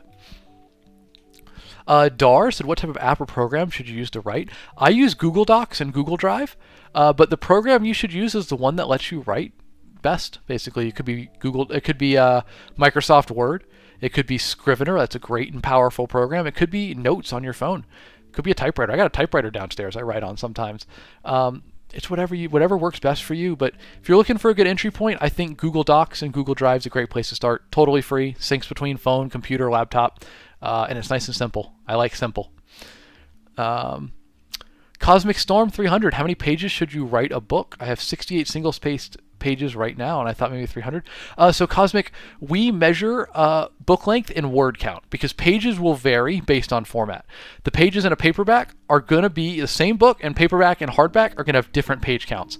So the standard unit of measurement is measuring in words. For words, if you're writing fantasy, I recommend you be between 90 to 120,000 words. Target 100,000, and you can be a bit shorter or a bit longer. For reference, we put it in physical terms. Wriggly Little Hands, this is in paperback, is 87,000 words, and there's its thickness. It's 353 printed pages. So that's a good, visual representation right there. Rodeo Christmas says Deviant Art. I'm always on there. Can't believe I never thought of that. Oh, I'm glad to help, man. Yeah, look out for artists on there. That's a social networking tool for them to get, new business. Harpy, what's up? Welcome in, Harpy. Happy Monday. I am on late. I do need to wrap this up, mainly because I'm almost out of coffee. I'm definitely out of water, and I really got to use the bathroom, and I got a work day to get to. But yeah, we're having fun, Harpy. There's a lot of great questions today, so I wanted to keep answering them. Good to see you, Harpy. How you doing? Happy Monday to you. A 350-page paperback is 87,000 words, at least with the formatting in Wriggly Little Hands. There'll be some variants in there, but my 353-page paperback is 87,000 words. Rodeo asked, how have you personally overcome writer's block? What's the personal golden rule or tip you stand by? My golden rule is to not burn out. Writing is a marathon, not a sprint. You got to find the word count that you can do reliably every day and stick to that. Don't overwrite because you'll burn out. Oh, Justin, I love that question. We're going to answer that in a moment. Writer's block, I try two things. Rest. Often it's burnout disguised as writer's block. If it's not that, what I do is I set a 5-minute timer and I just force myself to write in the world of my story for those 5 minutes. Don't think about if it's good or bad. Don't look at your phone. Do nothing. Just write nonstop for 5 minutes. It's probably going to be terrible writing, but I find at the end of that 5 minutes, my brain has been tricked into creative mode, and then I want to write more. Those are my 2 tips for it. Justin Carter, you said Charmander, Bulbasaur, or Squirtle. Probably Bulbasaur. I love grass types. But I have a bad answer for this, though, my friend. I like to not use starter Pokemon. I think that Pokemon games get a little too easy when you use, the hero Pokemon that just have better stats. So I try to get all teams made of, really common Pokemon. That's my goal. I just finished Pokemon Gold last night again on a replay. I haven't played it since childhood. It's been great. And I'm moving into Emerald probably this week. The Hooded Crow, do you self-publish or trad publish? Crow, I was trad. I am now hybrid. I do self-publish and I work with small presses, as well as Audible directly. So this is a mix here. Self-pub, small press, audio rights sold to Podium, small press, audio rights sold to Audible, small press, audio rights sold to Audible, co-written with a friend, self-pub, audio rights sold to Audible. So we're kind of in between, true hybrid. For them all. Hey, Riley, good to see you. Welcome to the live. It's a pleasure to have you. Happy Monday morning. Hope you're doing good. Julio Torres, you want a book rec? What do you like reading, my guy? I'll happy to give you a book rec, but I need to know what you like. If you're asking for one of mine, y'all, it's Wriggly Little Hands. It's my newest. It's my favorite. My books going forward are going to be in this style. It's comedy fantasy about goblins on a road trip to save the Dark Lord. And all the ways they mess it up. They're goblins. They don't know too much. They're innocent and mischievous and wacky. It's a fun ride. You can get it through all the links in my bio. It's on Amazon. It's in Kindle Unlimited. It's got a wonderful audiobook with narration from several narrators, including Jeff Hayes of Dungeon Crawler Carl fame. And there's a link in my bio. You can get signed copies of it exclusively from my local bookstore, Books by the Bay. Shout out to them. They're on TikTok. I love them. Incredible bookstore. Support your local bookstores, folks. Sloyd, I love that idea. Play Pokemon and selecting one type and make your entire team that. I would be Rock. I almost always play Rock Pokemon. It's a fun way to play through and find a way to overcome the weaknesses, you know? Hungwana Boss Collective. Hungwana Boss Collective. You said you're an author too. Hey, congrats. What do you write? What are your books? Shout them out. James, you've been having a hard time keeping yourself motivated. I feel that, man. Motivation's tough. My biggest thing for motivation is just make sure you're having fun with your story, and remember those fun times when it doesn't get fun so you can get back to them. Or if you're having you're writing a part and you're not liking it, you don't got to stick with it. You can jump ahead in your story and write the part that seems most fun to you, and come back to the boring part later. But the hard mode challenge is write a book where every scene you have fun with it. That's how you know you're doing a good book. If every scene you're having a ton of fun, that means you're cutting out all the filler. It's hard to do. I'm still chasing it myself. Oh, Hooded Crow, congrats, dude. 112,000 words written. Rock on. Is it fantasy? You're going through editing now. Hey, man, hang out here. We always take questions about writers going through the process. I'm always happy to answer. Querying or self-pub, whatever it is, please do ask. Happy to answer. We're here every Monday, Wednesday, and Friday at 7 a.m. Central. Mondays, we do write-along and Q&A streams. There's been so many questions today that I've just did questions instead of writing. Wednesday, I think we're going to do more Q&A and also opening lines. That's going to be you guys suggest your favorite books. I will read their opening lines live on stream, and then we're going to talk about why they work, why they're good. And then on Fridays, we make fantasy maps live on stream, so tune in for that one, y'all. Always a fun time. We're working on this map up here right now, and it's going to be good. But Hooded Crow, you had another question I wanted to answer. Where was it? Have I had any difficulties in publishing? Yeah, a lot. But writing is easy and fun and enjoyable. Publishing is a nightmare, honestly. But it's the only way you sell books, so you got to go through with it. I've had a lot of difficulties in publishing, but you know what? Make yourself inevitable. It'll work if you just say, you know what? I might be banging my head against a brick wall, but I'm going to bring the brick wall down brick by brick. Just be persistent. Be stubbornly persistent. You can do it. Evergreen, what advice do you have for personalizing a query letter? Okay, so Evergreen, this might be contrary to popular opinion. I'm not sure. I no longer believe it's worth personalizing query letters. I have done a lot of queries where I personalized it, and from what I understand from agents, the personalization check is really just to show them that you are sending a book to them correctly. You're not just like mass sending your book out. I think as long as you've identified an agent that fits your genre well, they'll understand that you did the research. Worry more about having a killer opening pitch for your book, a succinct back cover blurb in there, and then a good little about you at the end. I don't think personalization is worth the time, personally. Other people might have different opinions. And in fact, Evergreen, if you haven't, I highly recommend going to reddit.com/r/pubtips. I just put it in chat there. Wonderful community for querying authors. They talk about query critiques all the time. You can put your query letter in there and get critiques on it. Very knowledgeable community. Highly recommend them. Oh, Trash Rat, you bought an ebook, my dude. Thank you so much. I appreciate you. I love your name too. Trash Rat, Trash Bears. Love that whole aesthetic. Thank you very much, man. I hope you enjoy it. Thank you. Y'all, as a reminder, you can get all my books on Amazon. The links are in my bio. There is Kindle Unlimited, ebook, paperback, wonderful audiobooks, and of course, signed copies of Wriggly Little Hands ordered from my local bookstore, Books by the Bay in LaPorte, Texas. That link's in my bio too. I believe they have one left in stock, y'all. Let's take a look. Did it get snapped up or do they got one left? They'll restock afterward. It'll be about a week. So if you want that signed copy, yep, there's one left. If you want it, feel free to grab it. Let's see. Senior Papifu said, PC player, get ready for the fight for Super Earth. This is your draft notice. Helldivers? Helldivers. I haven't played it yet, but it looks fun. You're very welcome, Evergreen, and you're welcome, Hooded Crow. It's your first book in your 50s, dude. Hey, rock on. I think Tolkien started writing when he was like 47, right? Something like that. Dude, rock on. Good luck with it. Please ask any questions you have here. I'll help as much as I can.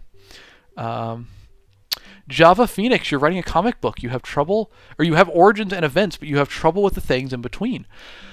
If you're having trouble with the things in between, really evaluate how necessary they are. Because you don't want to have any filler, and every plot point in your comic book or book should work like this. Plot point 1 happens. Because of that, plot point 2 happens.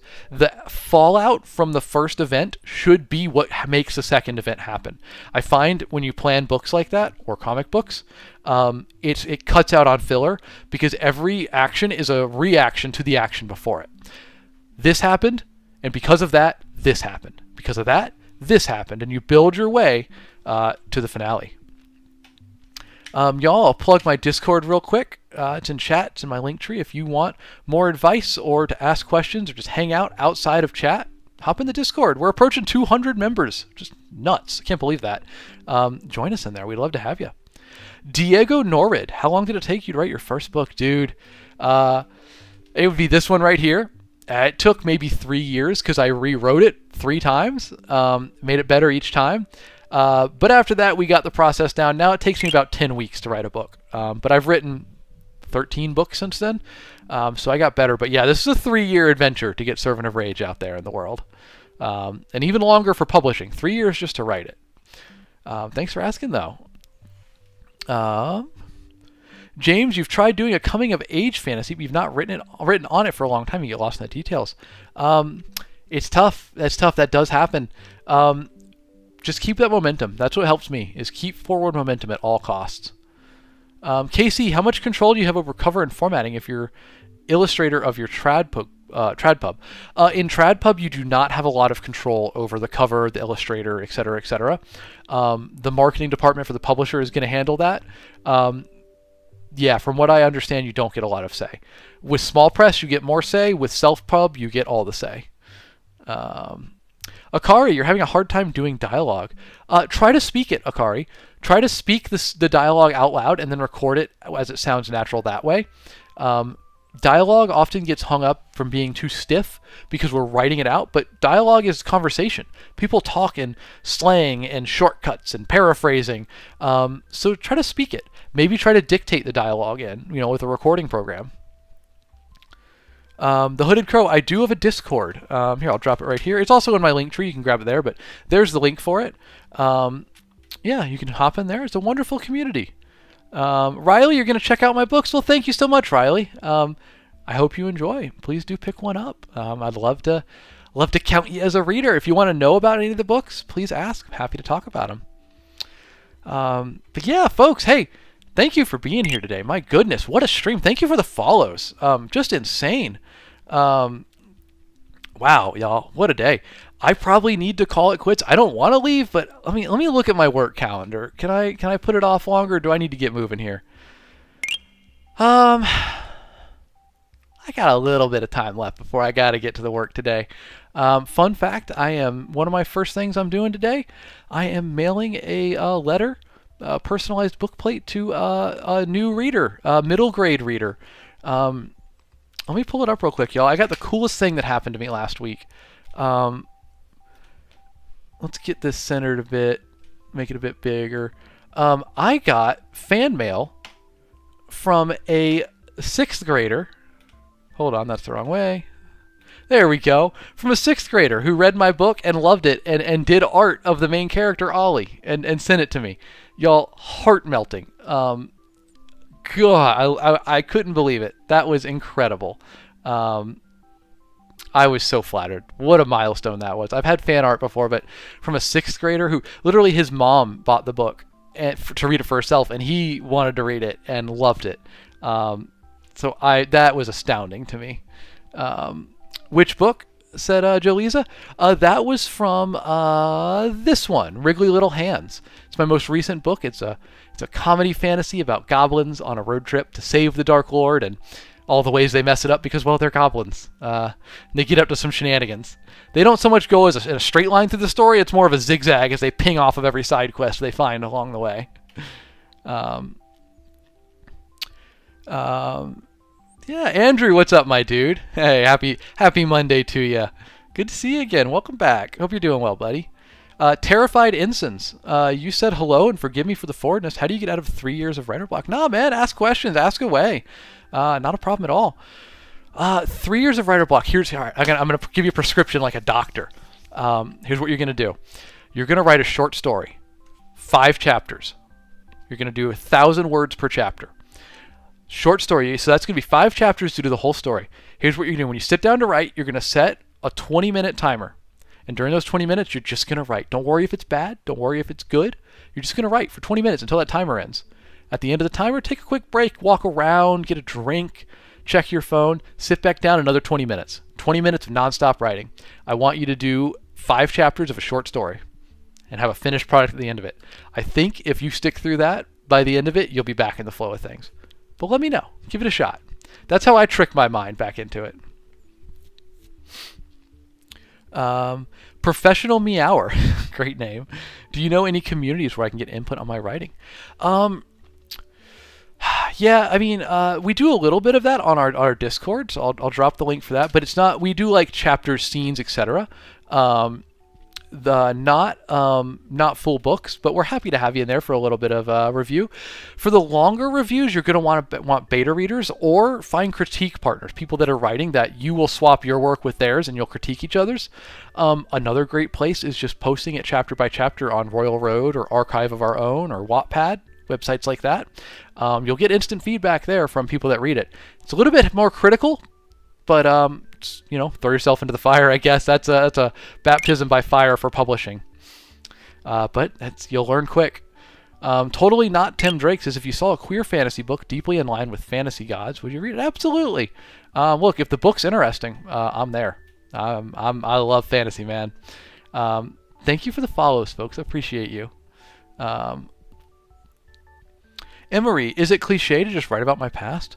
No, I mean, well, so there's nothing wrong with that if that's what you want to write, and you should write for yourself foremost. It's going to be harder to sell a biography as a non-famous person, I am assuming. I don't know. You could be, any famous author in here. I don't know. But if you're not famous, a biography is going to be a hard thing to sell. But if you want to write about your past, do it, dude. Writing's for you first. If you want to publish and make sales and whatnot, then you got to consider the market a little bit. But if you're writing for you, go for it. Do what makes you happy. Bo, you've heard such great things about my newest book. Oh my God, that's incredible. Bo, that's astounding. Thank you. I'm glad you've heard about it. I'm a very small author, guys. That's just insane that you've heard about it. I mean, outside of me promoting it and some people talking about it, that's awesome. I mean, where'd you hear it from? That's awesome. Thank you. I'm flattered to hear that. The Hooded Crow, thanks for sharing Discord. You're very welcome, my friend. Love to see you there. Riley, do you have any input on the narrators for audiobooks? I do. I'm very lucky that I have input on narrators for actually all of my books so far. I think if you're in TradPub, you can have a little less input, but with all of these here, I've been small press or self-pub. So most of them, I have exclusively picked the narrators. They've auditioned, and I've decided who I thought was best for the role. Yeah, it was great. It's been a great process so far. Andrew DeSandshrew, what's up, my guy? That's a great rhyme. I love that. Andrew DeSandshrew said, hello, how do you feel confident enough to put your ideas out there for others to read? Yeah, I mean, it's just practice, really. There's always nerves, but look, we're our own biggest critics. we are always going to be our worst critic. So however you feel about the story, know that people out there are going to feel better about it than you do. And then just go for it. You just got to jump in there and throw your ideas out there. If you don't put them out there, no one will ever read them, Oh, Emery, if it's for your personal healing, you're just writing for yourself, nah, do whatever you want. Write about your past, absolutely, especially for personal healing. That's one of the best ways to do it, man. Rock on. Go for that. That's not a cliche at all, man. Do your thing. Yo, Ritual, you're working on your first manuscript, or a manuscript for your first fantasy novel. Hey, man. Congratulations. What's it about? Let us know in chat. Rock on. Keep that momentum going. June or Judd, what advice would you give to people who want to start writing? Start writing for yourself. Do it because you love it, and write the book that you want to read. Like, literally start with writing scenes or chapters or short stories, just short things for yourself. Don't do it for anybody else. Have fun with it. The first person that's got to read and enjoy the book is you. So write for yourself foremost. That's where I say to start. Lily, do you have a stream schedule? I just found your stream today and I've always wanted to write a book. Oh, well, thank you, Lily. Appreciate you asking. And welcome in. It's a pleasure to have you. I stream every Monday, Wednesday, and Friday at 7 a.m. Central Time. And on Mondays, we do writing sprints and then author Q&A. On Wednesdays, we mix it up, but what we've been doing recently is y'all suggest your favorite books, and I read the opening lines and then, critique them as an author, tell you why they're working, what they're doing. And then on Fridays, we make fantasy maps live on stream. We're working on this one up top. So yeah, tune on in for those. We'd love to have you. And for any of those streams, no matter what we're doing, I always take writing questions. So you got a writing, publishing, book-related question, hit me with it anytime. Always happy to talk about it. Something over on YouTube, my friend. It's good to see you. You're just stopping by to say hi and you hope I have a good day. Well, thank you. I hope you have a good day as well. Let's see. If I miss your question and you really want an answer, please do ask again. I'm trying to get them, but they are moving quick. It's Ray said, I've wanted to pursue being an author, but it seems like people don't read anymore. Is that a myth? Oh, it's definitely a myth, Ray. Readers are out there. In fact, we're seeing an uptick in reading lately, specifically among women. There's a bit of an issue with not a lot of male readers these days. It's falling off, especially young boy readers. So that's something that needs to be worked on. But for women right now and young women, reading is skyrocketing. And that's great because traditionally there have been traditionally more male authors than female. So that's a good inversion in a way, but we want to support all the communities that want to read. I don't think anybody's fallen off reading. It's doing great right now, especially thanks to Book Talk. King O, you said, what books do I write? Right here, my dude. These are my lit RPGs down low. That's a bit older work for me. I'm more in fantasy these days. My most recent is Wriggly Little Hands right up top. It's a comedy fantasy about goblins on a road trip. It's been described as a D&D campaign where no one put any points into intelligence and the DM's taking a shot after every chapter. A reader said that and I was flattered because that's spot on. If you like something a little more serious, Servant of Rage is like Dragon Ball Z meets Highlander. A lot of fight scenes, action heavy. And then The Far Wild is Jurassic Park-esque, the thriller, fantasy thriller. So those are my books. You can find them in my bio. They're on Amazon, Audible, Kindle Unlimited. And we're selling signed copies of Wriggly Little Hands from my local bookstore. Right here, Books by the Bay in LaPorte, Texas. They got one signed copy left in stock. So if you want it, go grab it. Then they'll restock. It'll take them about a week to get the books back. But if you want that signed copy today, we got one left. And we're on the verge of selling them out for a second time. So thank you, everybody that's helped with that. Let's get more questions going here. Ritual,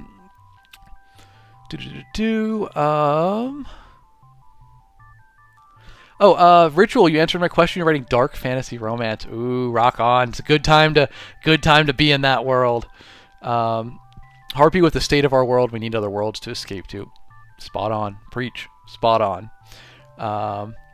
Dragon X Creative, what's your opinion on manga? I love it. Awesome. I love all storytelling. I've not read too much of it, but I'm a huge fan. I dig anime as well. I love graphic novels, storytelling in general. VH3, you haven't read a book in maybe 15 years, but I make you want to read. Man, thank you. That's incredible. I love hearing that. I've had a lot of people say that from the stream. Look, if you're looking for something to get back in, obviously I'm biased, but Wriggly Little Hands is easy. It's fun. It'll make you laugh. It's a great way to dip your toe back into the writing world, the reading world. It's not long. I think it's quite enjoyable. I'm biased, but hey, give it a try. I'm trying to get these questions. Moon, I would like to make a children's book. I've written a few. I'm just not sure how to put it together. I don't know as much about children's books. It's a little bit outside my realm, and I'm always cautious with things with children because, like, I'm very much an adult fantasy writer. And YA. I'll dip into YA for sure. My books are solidly acceptable for teens. But when you get into the lower grades of writing for children, you actually need like general knowledge about it. Like it's important what you're serving up to kids. So I don't know too much about it, honestly. Christian,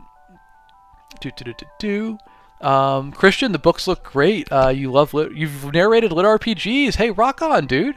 That's awesome. What lit RPGs you've done? I know a fair few of the narrator community. Great folks. Love y'all. Ritual, you're thinking of checking out Servant of Rage? Hey, thank you. Here, I'll pull it up for you. This one is, if you like dark fantasy, this one's up your alley. This one's a little more gritty, a little heavier with some big fight scenes. And it is the first of 3, and I have sold the audio rights for the next 2. For the whole trilogy. And I will be finishing that trilogy very soon. So those books will be coming out pretty quick. So keep an eye on those. If you pick it up, I hope you enjoy it. Thank you for your interest.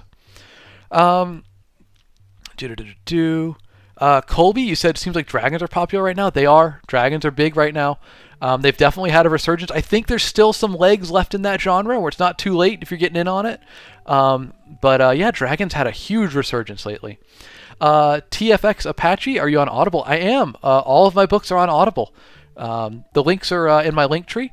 But yeah, you can get all of mine as audiobooks. And if you're an audiobook fan, Wriggly Little Hands features a wonderful cast of narrators from Sound Booth Theater, including Jeff Hayes, the narrator of Dungeon Crawler Carl, which you might be familiar with. That book's kind of popping off these days. Jeff did an incredible job on that book. John Chester, do I like Kings of the Wild? I do. Kings of the Wild is really fun. I actually have spoken with Nicholas Eames a couple times. We kind of were in the same fantasy circles early in the day. He's way beyond me now. He's made a lot more sales than me, so he's up in the upper echelons of fantasy authors. But he's a nice dude. I love his book. It's really fun. David, how do you create the slower connecting pieces between set pieces and interpersonal development? David, my secret for this one is that they should happen at the same time. Basically, every scene needs to pull double duty as to what it's doing in the story. It's progressing the story, it's growing the characters, it's planting seeds for later. And I find when scenes pull double or triple duty, there's no slower scenes because there's no time to be slower. The other thing is every plot point should happen as a reaction to the previous one. Chapter 1 happens, and because of that, Chapter 2 has to happen, and because of that, Chapter 3 has to happen. The events continually propel the narrative. I feel like when you plan like that, the book will always move quickly and have purpose in each scene. May, what's up? Welcome in. You said you wrote a 60,000 word draft, then edited it and hated it, so you want to rewrite it. It's been like 9 months, and I only wrote 10K. How do I stay writing? Yeah, it's don't over edit. Don't edit too much. Editing will bog you down. I think better than editing is writing the next thing, specifically short stories. I think writing a novel is like running a marathon. You got to work your way up to it, right? You don't jump into a marathon off the bat. You run a mile first, then you run 5Ks, then you run half marathons, then you run a marathon. I think a novel is like a marathon. I think it's better to start with short stories. Write those 2,000 to 10,000 words, 1 to 5 chapters, and submit them to contests and build your way up to a novel. I think that'll help because it's hard to write a long novel if you're not practiced for it, Kingo, who are your favorite authors? Oh man, I love Joe Abercrombie. His dark fantasy is awesome. Terry Pratchett's a great one, obviously. Douglas Adams. A. Lee Martinez is a smaller author that I'm a big fan of. I'm very successful, but not a Joe Abercrombie or a Terry Pratchett. So yeah, that's my answers there. Michael Crichton, I love Jurassic Park. Christian Leatherman, you've narrated 3 so far amongst the hundreds of books you've done. Rock on, dude. You definitely want to get more on the schedule. Rock on, man. That's awesome. I love it. Congratulations, dude, and welcome in. Feel free to shout out the titles you've narrated if you want. By all means. VH3, do I have any pets? I have one cat, Olive. Let me pull her up real quick. I know she was in the Discord. We posted a picture in the Discord recently, so hold on. There she is. Let's go to display capture. There's my girl. There's Olive. our little Siamese cat. She is a wonderful coworker. I love having her around. Um, I got to get my display capture fixed. It's very unaligned. We'll fix that after stream. Let's see. That's very helpful. Thank you, says David. Well, thank you. I'm glad that it was helpful. Christian, your books that you've narrated are Vios, The Story of a Dungeon, and The Coming of the God of Death series. All right. Rock on, man. Rock on. Measle Dragon, hey, welcome in. Does fan fiction count as real writing? Absolutely it does. You can't sell it because it's someone else's world, but fan fiction, y'all, there's this like thing that like real writing is like stuff that you can sell. Nah. Real writing is writing that you do because you love it and you're passionate about it. And I don't see more passion anywhere than fan fiction. Like, people that write fan fiction knowing that they can't sell it, they're doing it just for the love of the game, man. That's respect. That's awesome. I have massive respect for fan fiction. There are also so many fan fiction authors just incredibly prolific, like putting published authors to shame levels of prolific.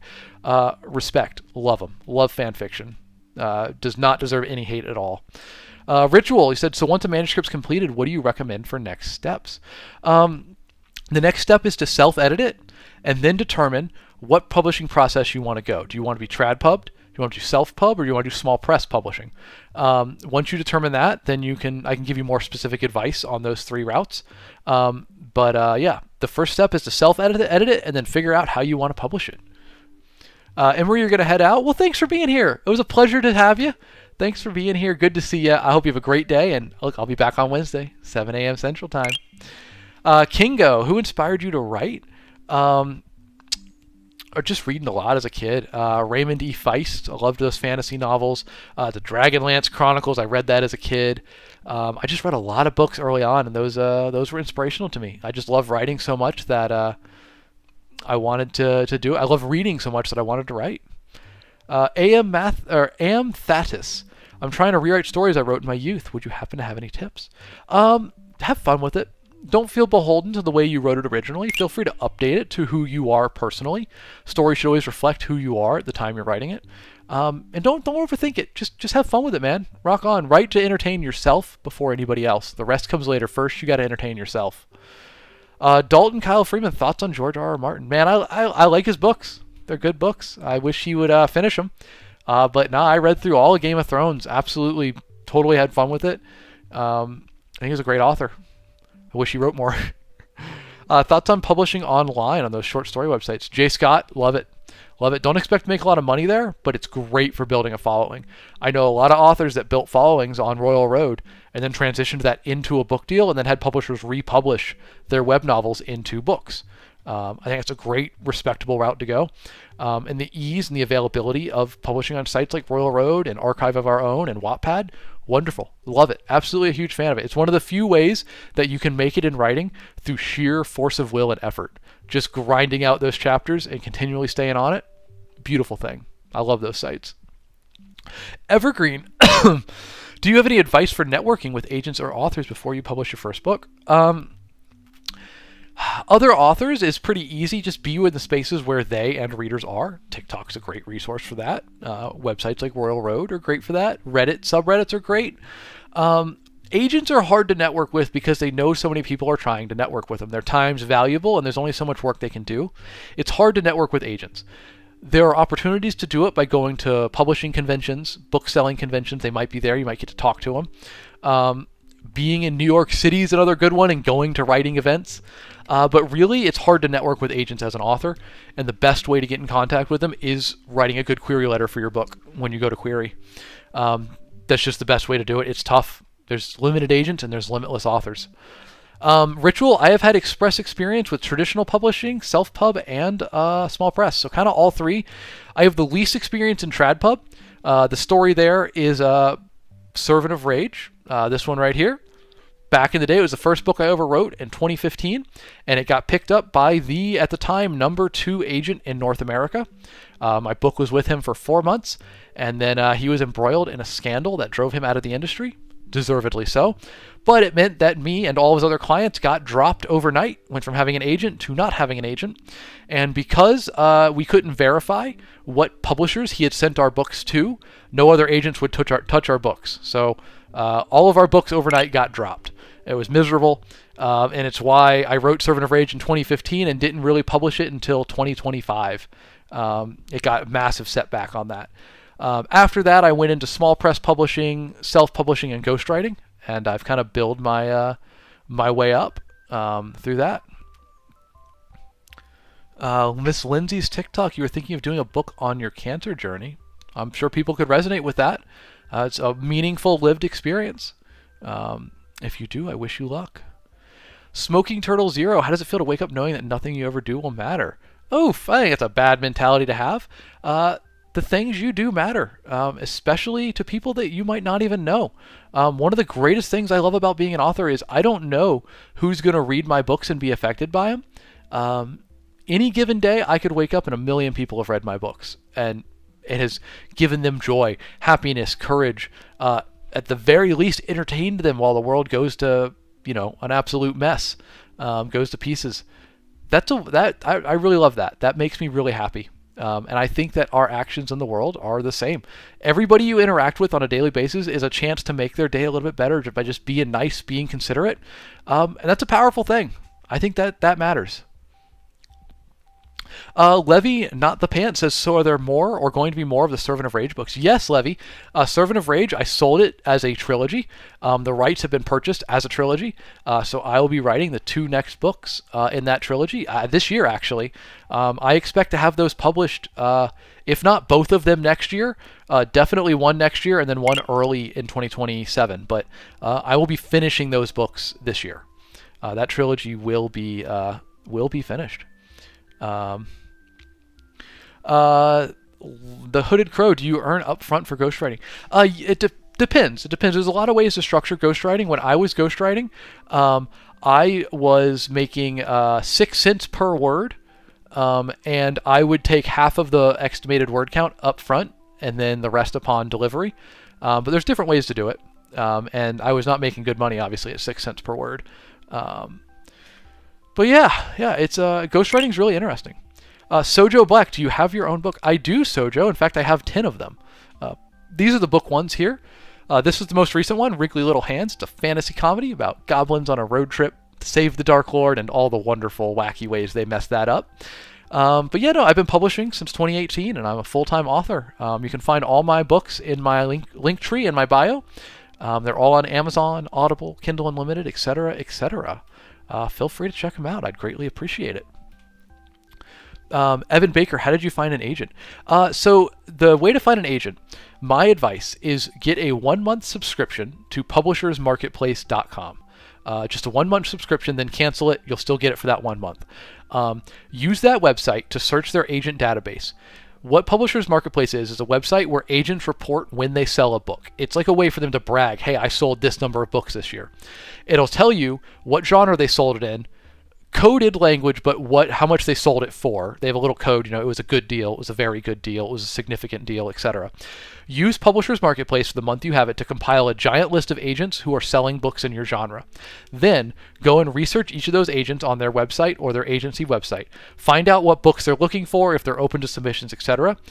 Find the ones that fit best with your book and with you as an author, and then write a dang good query letter and query them all. Don't feel bad to query 100 agents. Now, you don't want to mass query and just blast letters out to anybody. You need to make sure that you're querying agents who are a good representative of your novel, someone who seems like they would enjoy the book.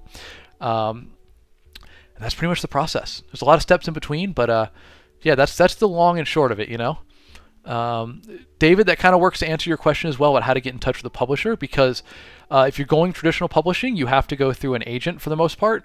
Once you have an agent, they have personal connections with the publishers. They will know who's looking for what, and they will reach out to sell your book to those publishers. Time Hog, do I have any resources for the planning stages of a book? I really gotta get the name of this book down. Is it Save the Cat? I think that's what it's called. Yeah, Save the Cat is a wonderful book for screenwriting, but it works for planning books as well. I recommend that method. But I don't have any specific resources. David Hernandez, what's the website here? I'll put it in chat for y'all. It's called publishersmarketplace.com. There we go. I'll put it in chat. And there you go. That's a really good website for that. Highly recommend it. Hooded Crow, have you tried looking for agents on LinkedIn? I haven't. Might work. I haven't tried it. Agents want queries. Want queries that come through the way that they ask. If like some want you to send a query through the query tracker website, some want you to email the query. The first check that an agent's going to do when they look at your manuscript is, did this person follow my guidelines? Did they research enough to deliver the book the way that I asked them to? If no, they can easily delete your manuscript because they get hundreds of submissions a day. So you got to show that you have done the research and respect their time by querying in the way that they've asked. So if you reach out to them on LinkedIn, that's probably not the way they want you to reach out. So it'd probably be a non-starter in that regard. Tristan KLL, I think I missed the first part. Oh no, here it is, a two-parter. Hi, I've recently begun writing, but I need some help. I have a character that has a vague sense of what she wants, but have no clue where to go. Do you have any advice? Tristan, sit down and interview the character. Get a list of like 20 interview questions and sit down with your character and just conduct an interview. Ask the question and then answer from the voice, from the POV of the character, and let the interview go where it's going to go. I find that's a great way to get to know my characters and flesh them out a bit. Try to do that. Start there. See where that takes you. Ryan, Query Tracker is a good website. I do recommend it. There's a lot of agents there. It's a great place to be. Yeah. Grief Relief Hub. Do you make most of your income off the books in your bio? I make it from all my books. All my books make pretty much the same amount when I sell a copy. Thank you for asking though. So I make on average $3.30 per sale. It varies up or down based on the format and whatnot, but that's pretty much what I make. So any book of mine that you think looks interesting in any format you want, please do pick it up. There's people like to ask what's the best way to support me. Is it ebook? Is it paperback? Is it audiobook? Is it signed paperback? I always say it's whatever book that y'all want to read the most, whatever format works for you. I'm selling them at a price point that makes me a little bit of money on each sale, so please, by all means. Oh no, you're good, Grief. No, you don't got to apologize at all, man. Yeah, I make it almost all off of my own books. I am a full-time author. My income comes from writing, so that's how I survive. It's dicey sometimes. The money's not great. Some years it's better than others, but we're still here. We're still kicking. Caro US. Hello, Mr. Knight. Do you have any tips on how to build a daily writing routine? Consistency is hard. Write less than you think you can each day, Caro. It's a marathon, so you want to make sure that the words that you're writing each day don't burn you out. For me, that's 2,000 words a day.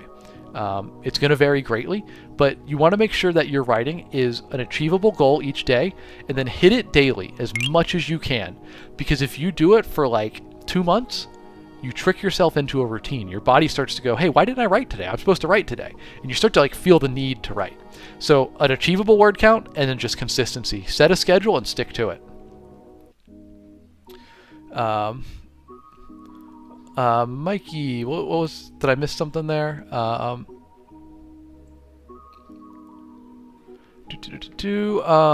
Elemental Drac, you're having trouble finding motivation for your villain. Do I have any tips? Your villain should think that they are the main character of the story. The things they're doing, they should do them because they believe that they're correct or that they need to be done. So write your villain as a main character, essentially. Doesn't mean that we have to agree with their logic, but the main character should think that they are, or sorry, the villain should think that they are the main character.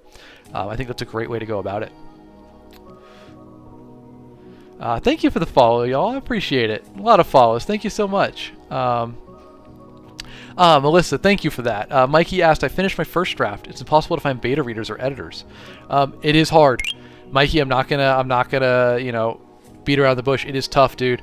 Beta readers, even for me, I have 40 beta readers on my list, and like 10 of them respond maybe. And I've grown that list over years. It's hard to get beta readers, but when you find passionate beta readers, cherish them, man. Cherish them and take good care of them. It's hard to find them. I wish I had an easy answer for that one. Joe Wright says, I'm trying to get more sales on my book, The Story of XO, and not building momentum. Man, I wish I had good advice on how to sell. I'm still learning that myself. I'm bad at marketing. I got into the job to write, not market, but you know, we do have to sell the books, unfortunately. Mac said, what did you get your bachelor's in? I have 2 bachelor's degrees. I have one in creative writing and one in media communication studies. Don't get a degree in creative writing, y'all. It was a lovely time, but it's so not necessary. All you need to get good at writing is to read books, enjoy books, and then write stories that you like, and then do it again and again and again and again and again. Just write a lot. It's one of the most beautiful things you can do because you can get better in this career simply by doing it. You don't need a formal education in it. Feel free to get one if you want, but like my time, I had a wonderful time learning creative writing at the college level, but I studied under a Pulitzer Prize winning author, but it was just as valuable to just simply spend that time reading a ton of books and writing a ton of stories. Wyatt, I have 10 books published right now. Here they are. Here's at least book 1s or sequels in here. I have 2 more on the way, and I'm finishing 3. I have 3 slated that I'll finish by the end of this year. This is my newest one. It's a comedy fantasy about goblins on a road trip. It's a lot of fun. But you can get all those from the links in my bio or at Amazon. They're an ebook, audiobook, paperback, as well as signed copies at my local bookstore. Shout out to Books by the Bay in LaPorte, Texas. Let's see, did we sell that last signed copy? I need to know if it's sold out so I can tell y'all to stop going to buy it. Nope, 1 remaining. Unless they're not updating, there's 1 signed copy left. If y'all want that, links in the bio. Mikey the Angel, my average word count for a book is around 100,000. I'm doing a lot of comedy fantasy now, so I'm writing a bit shorter, around 87 to 90,000-ish. I have gone through traditional publishing to a degree. Long story. I do small press and self-pub now, as well as I have a relationship with several audio publishers, and sometimes Audible will come to me when they want a book written and commission it, and we'll work together on that. So yeah. Very much a hybrid author. Freddie Espitia, how much do you read and what genres pull you? I love fantasy. I love comedy. I love thrillers, particularly tech thrillers like Michael Crichton. I don't read as much as I'd like to these days. I read every day, but I used to devour books, but I spend so much time writing and editing now that, it's hard to find the time. It's hard to write all day long and then get off work and then crack open a book. So it's tough. I don't read as much as I wish I could, or as much as I used to. Flesh Over Chrome, dude, creepy name, very cool. Where did you get your cover art? So I got my covers. This one is from Ivan Shavrin. He's kind of my go-to artist these days. Love that dude. He's awesome. He's also done this one, A Wriggly Little Assistant, my prequel to Wriggly Little Hands. That's the book I'm working on currently. But for all of the covers, what I do is I have a Rolodex of cover artists that I keep on my computer. But I browse ArtStation, DeviantArt, etc. I look at other books that I like and see who did their cover art, and I just kind of keep a Rolodex of artists whose style I like, and then I reach out to them to commission them to create books, cover art, when I need it, if that is if their style fits. Thane, I have just learned about the open dyslexic font. I am looking more into that because I would love my books to be dyslexic friendly. So that's something new to me, and I'm going to continue to learn and look into it because I would love to have that. The last things that I want are my books to not be readable. Up to Alex, is that a fake author name? It is a pen name. Alex Knight is a pen name. Alex is legit, but I do write under a pen name. Which I was unsure about at first, but I've really come to like it because it's really nice to be able to be like the public-facing Alex Knight business, and all my business accounts have Alex Knight on it. Anybody that contacts me for business reasons goes to Alex Knight, and it allows me to keep my personal life a little bit separate. So I really like it. AM Thatis said, do you have a preference on perspective, like first person or third person? I'm a big fan of third person, limited and unlimited. That's my real favorite. But I've written all of them, honestly. I've written first, third limited, and third unlimited, and first limited. I enjoy them all. I guess I haven't written second person. Might like it, but I don't know. Ethan, you've been writing fiction books since 3rd grade. Dude, rock on. But you've never written any nonfiction books. Any tips? Well, I've not written much nonfiction either, so I'm not a great one for that. Yeah, I really haven't written a lot of nonfiction. It's really a totally different beast. I'm sorry that I don't have much advice there. Javon Jared Games says, how do you get into writing without feeling blocked? The key is to really write what you're passionate about, and write for yourself first. Write just like the most fun thing you can possibly think of, and just keep that going. Because the first person to enjoy a book has to be the person that wrote it. So you got to enjoy it as you work. I think that'll help. That helps a lot with avoiding writing block as well. Don't write too much in one day. Yeah, it's a marathon, not a sprint. Slindy, you're off to lunch, my dude. Hey, thank you for being here. I appreciate you. I probably got a dip for lunch just myself in a minute here. But it's been a great stream. Thank you for being here, everybody. Rainy Bison, thoughts on RPGs? Love them. Play them a lot. Baldur's Gate 3 most recently. Absolutely love that.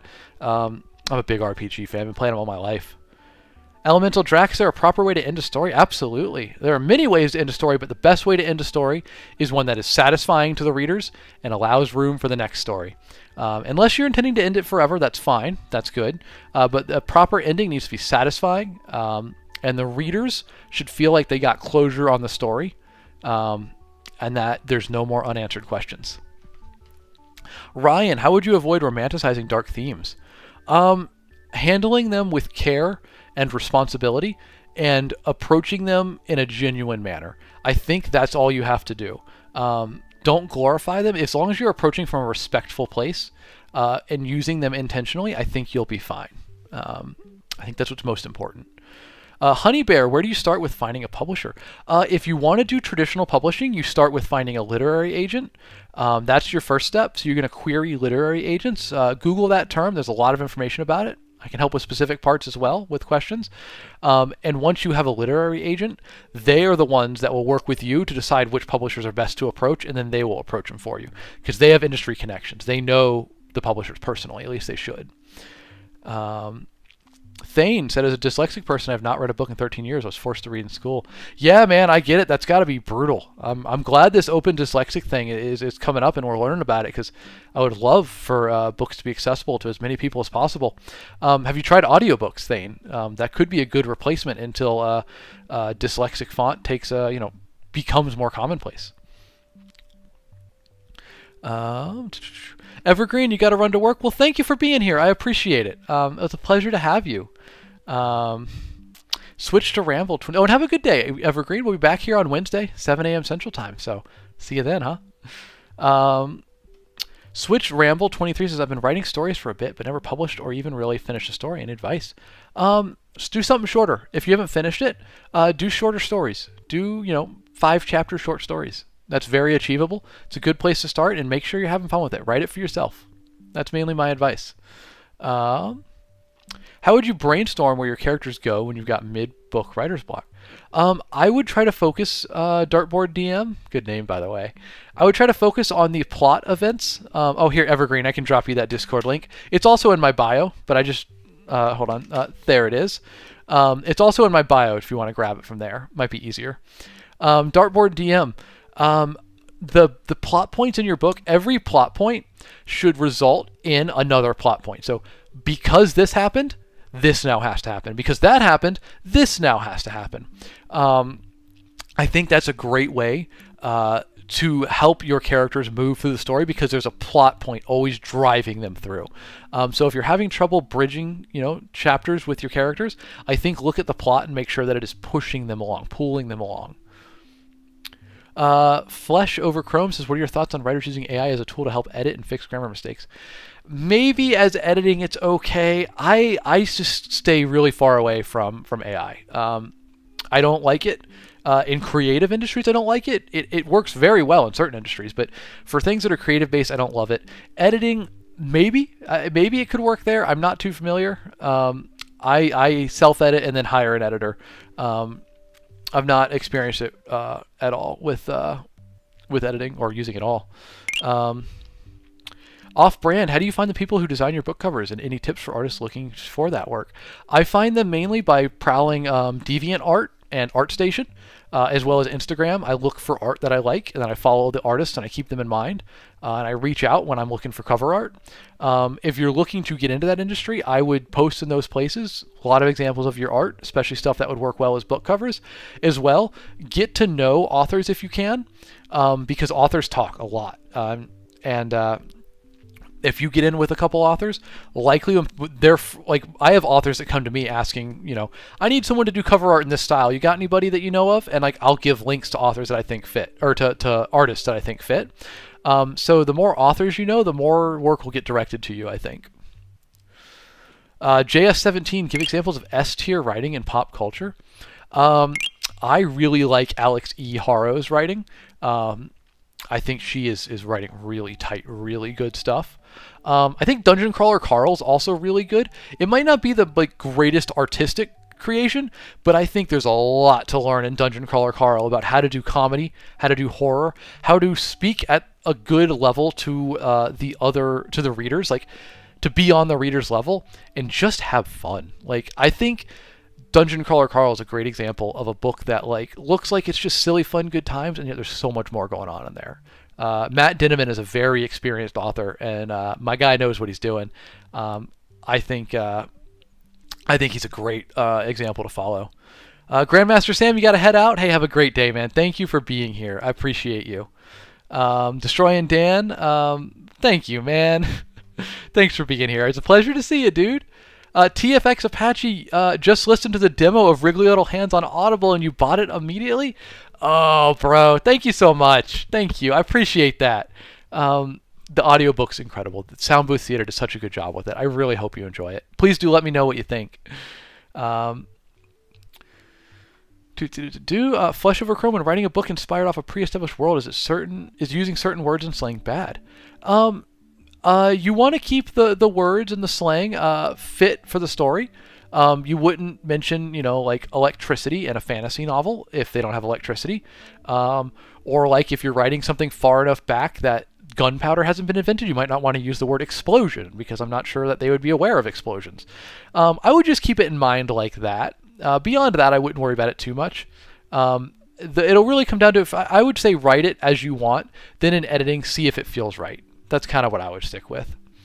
So yeah, y'all, thank you for hanging out with me today. Holy cow, what a stream this has been. Thank you so much for being here. I really got to get started on the rest of my work day. But thank you for being here, y'all. What fun. I have been Alex Knight, full-time author, and I'll be here Monday, Wednesday, and Friday at 7 a.m. Central Time every week, streaming with y'all. As a reminder, on Friday, we're going to be doing Fantasy Map Friday, and that's where we're going to be building a fantasy map live on stream. We're working on this one up top right now. Feel free to tune in for that one. On Wednesday, I'll be taking, every stream I'm always taking your questions. Always happy to ask and answer.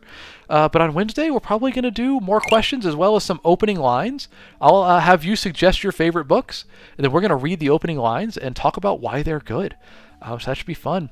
Other than that, folks, if you want to hang out outside of stream, here's my Discord. It's also in my bio. Come join us. We're approaching 200 people in the Discord. We'd love to have you.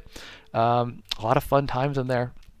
Otherwise, guys, if you want to support the stream, I really appreciate you. Go over to Amazon, links in my bio, check out my books. Pick one up. That's how I make my living. And I'd greatly appreciate you giving them a look. If I had to recommend one, Wriggly Little Hands, for sure. I love it. It's funny. I guarantee it'll make you laugh. But thank you guys for being here. An absolute pleasure to meet everybody. I will be back Wednesday morning at 7 a.m. Central Time, and I can't wait to see y'all there. As always, folks, a special thank you to Kevin MacLeod of Incompetech.com for the use of his songs Farm, Manor, Cottages, and Northern Glade, which have provided our background music today. Let's crank that background music. As well, an extra special thank you to community member Raffi the Engineer, who made our 5th background song, Midnight at the Round Table. Raffi, thank you, my friend. We greatly appreciate you. Folks, if you've enjoyed today's stream, please do give me a follow so I can catch you on the next one. And now, as we're heading out, as is tradition, a special thank you to Melissa Lee and Other Name Wasn't Available, Harpy, Sloyd, The Hooded Crow, and Geogrim. Crow, it was a pleasure to meet you today, my friend. Antiquity, the historical writer, thank you for coming back. Flesh Over Chrome, Raven Gloom, A.M. Mathis, TFX Apache, and Peach BLR. A pleasure to meet y'all. Thanks for being here. Nathan, Anthony, Chaos Penguin, Dartboard DM, Simp1X, and Karmatic, my guys. It's good to see you. Thank you for tuning in. Profound Prosciutto, Ricky, Andrea Winterborn, AJ Witten, author, Andrew, Adam, I'm messing them all up, Adam Joseph, and Jacob Bo Jacob. Thank you very much for being here, folks. I appreciate you. Lou, 1877 Cars for Kids, Juicy Aqua 26, Alma Hall, Tiana, Danish Noli, Dylan, Novus Tasmili, Effie Crafty, Mo Sani, and John Farmer. Folks, thank you for being here. It is a pleasure and an honor. I had a lot of fun meeting y'all today. I look forward to seeing y'all on Wednesday. I will be back then, 7 a.m. Central Time. Matt Henriksen, real quick, I'll answer the last question of the day. It takes a lot of books published, 5 to 8 probably, that have sold decently well, and then just continuously publishing more books to your audience. You got to be quick at writing. You need good covers, good editing, and books that people want to read. That's kind of the ingredients. If you got more specific questions, hey, I'll be back on Wednesday at 7 a.m. Central Time, and I will take all the questions you got. I look forward to seeing you there. Folks, thank you very much for being here. What a wonderful day it has been. Catch me in Discord. The link's in my bio if you want to chat after. Otherwise, folks, have a great Monday. I will see you on Wednesday. Thank you so much for being here. Have a good one, folks. Be excellent.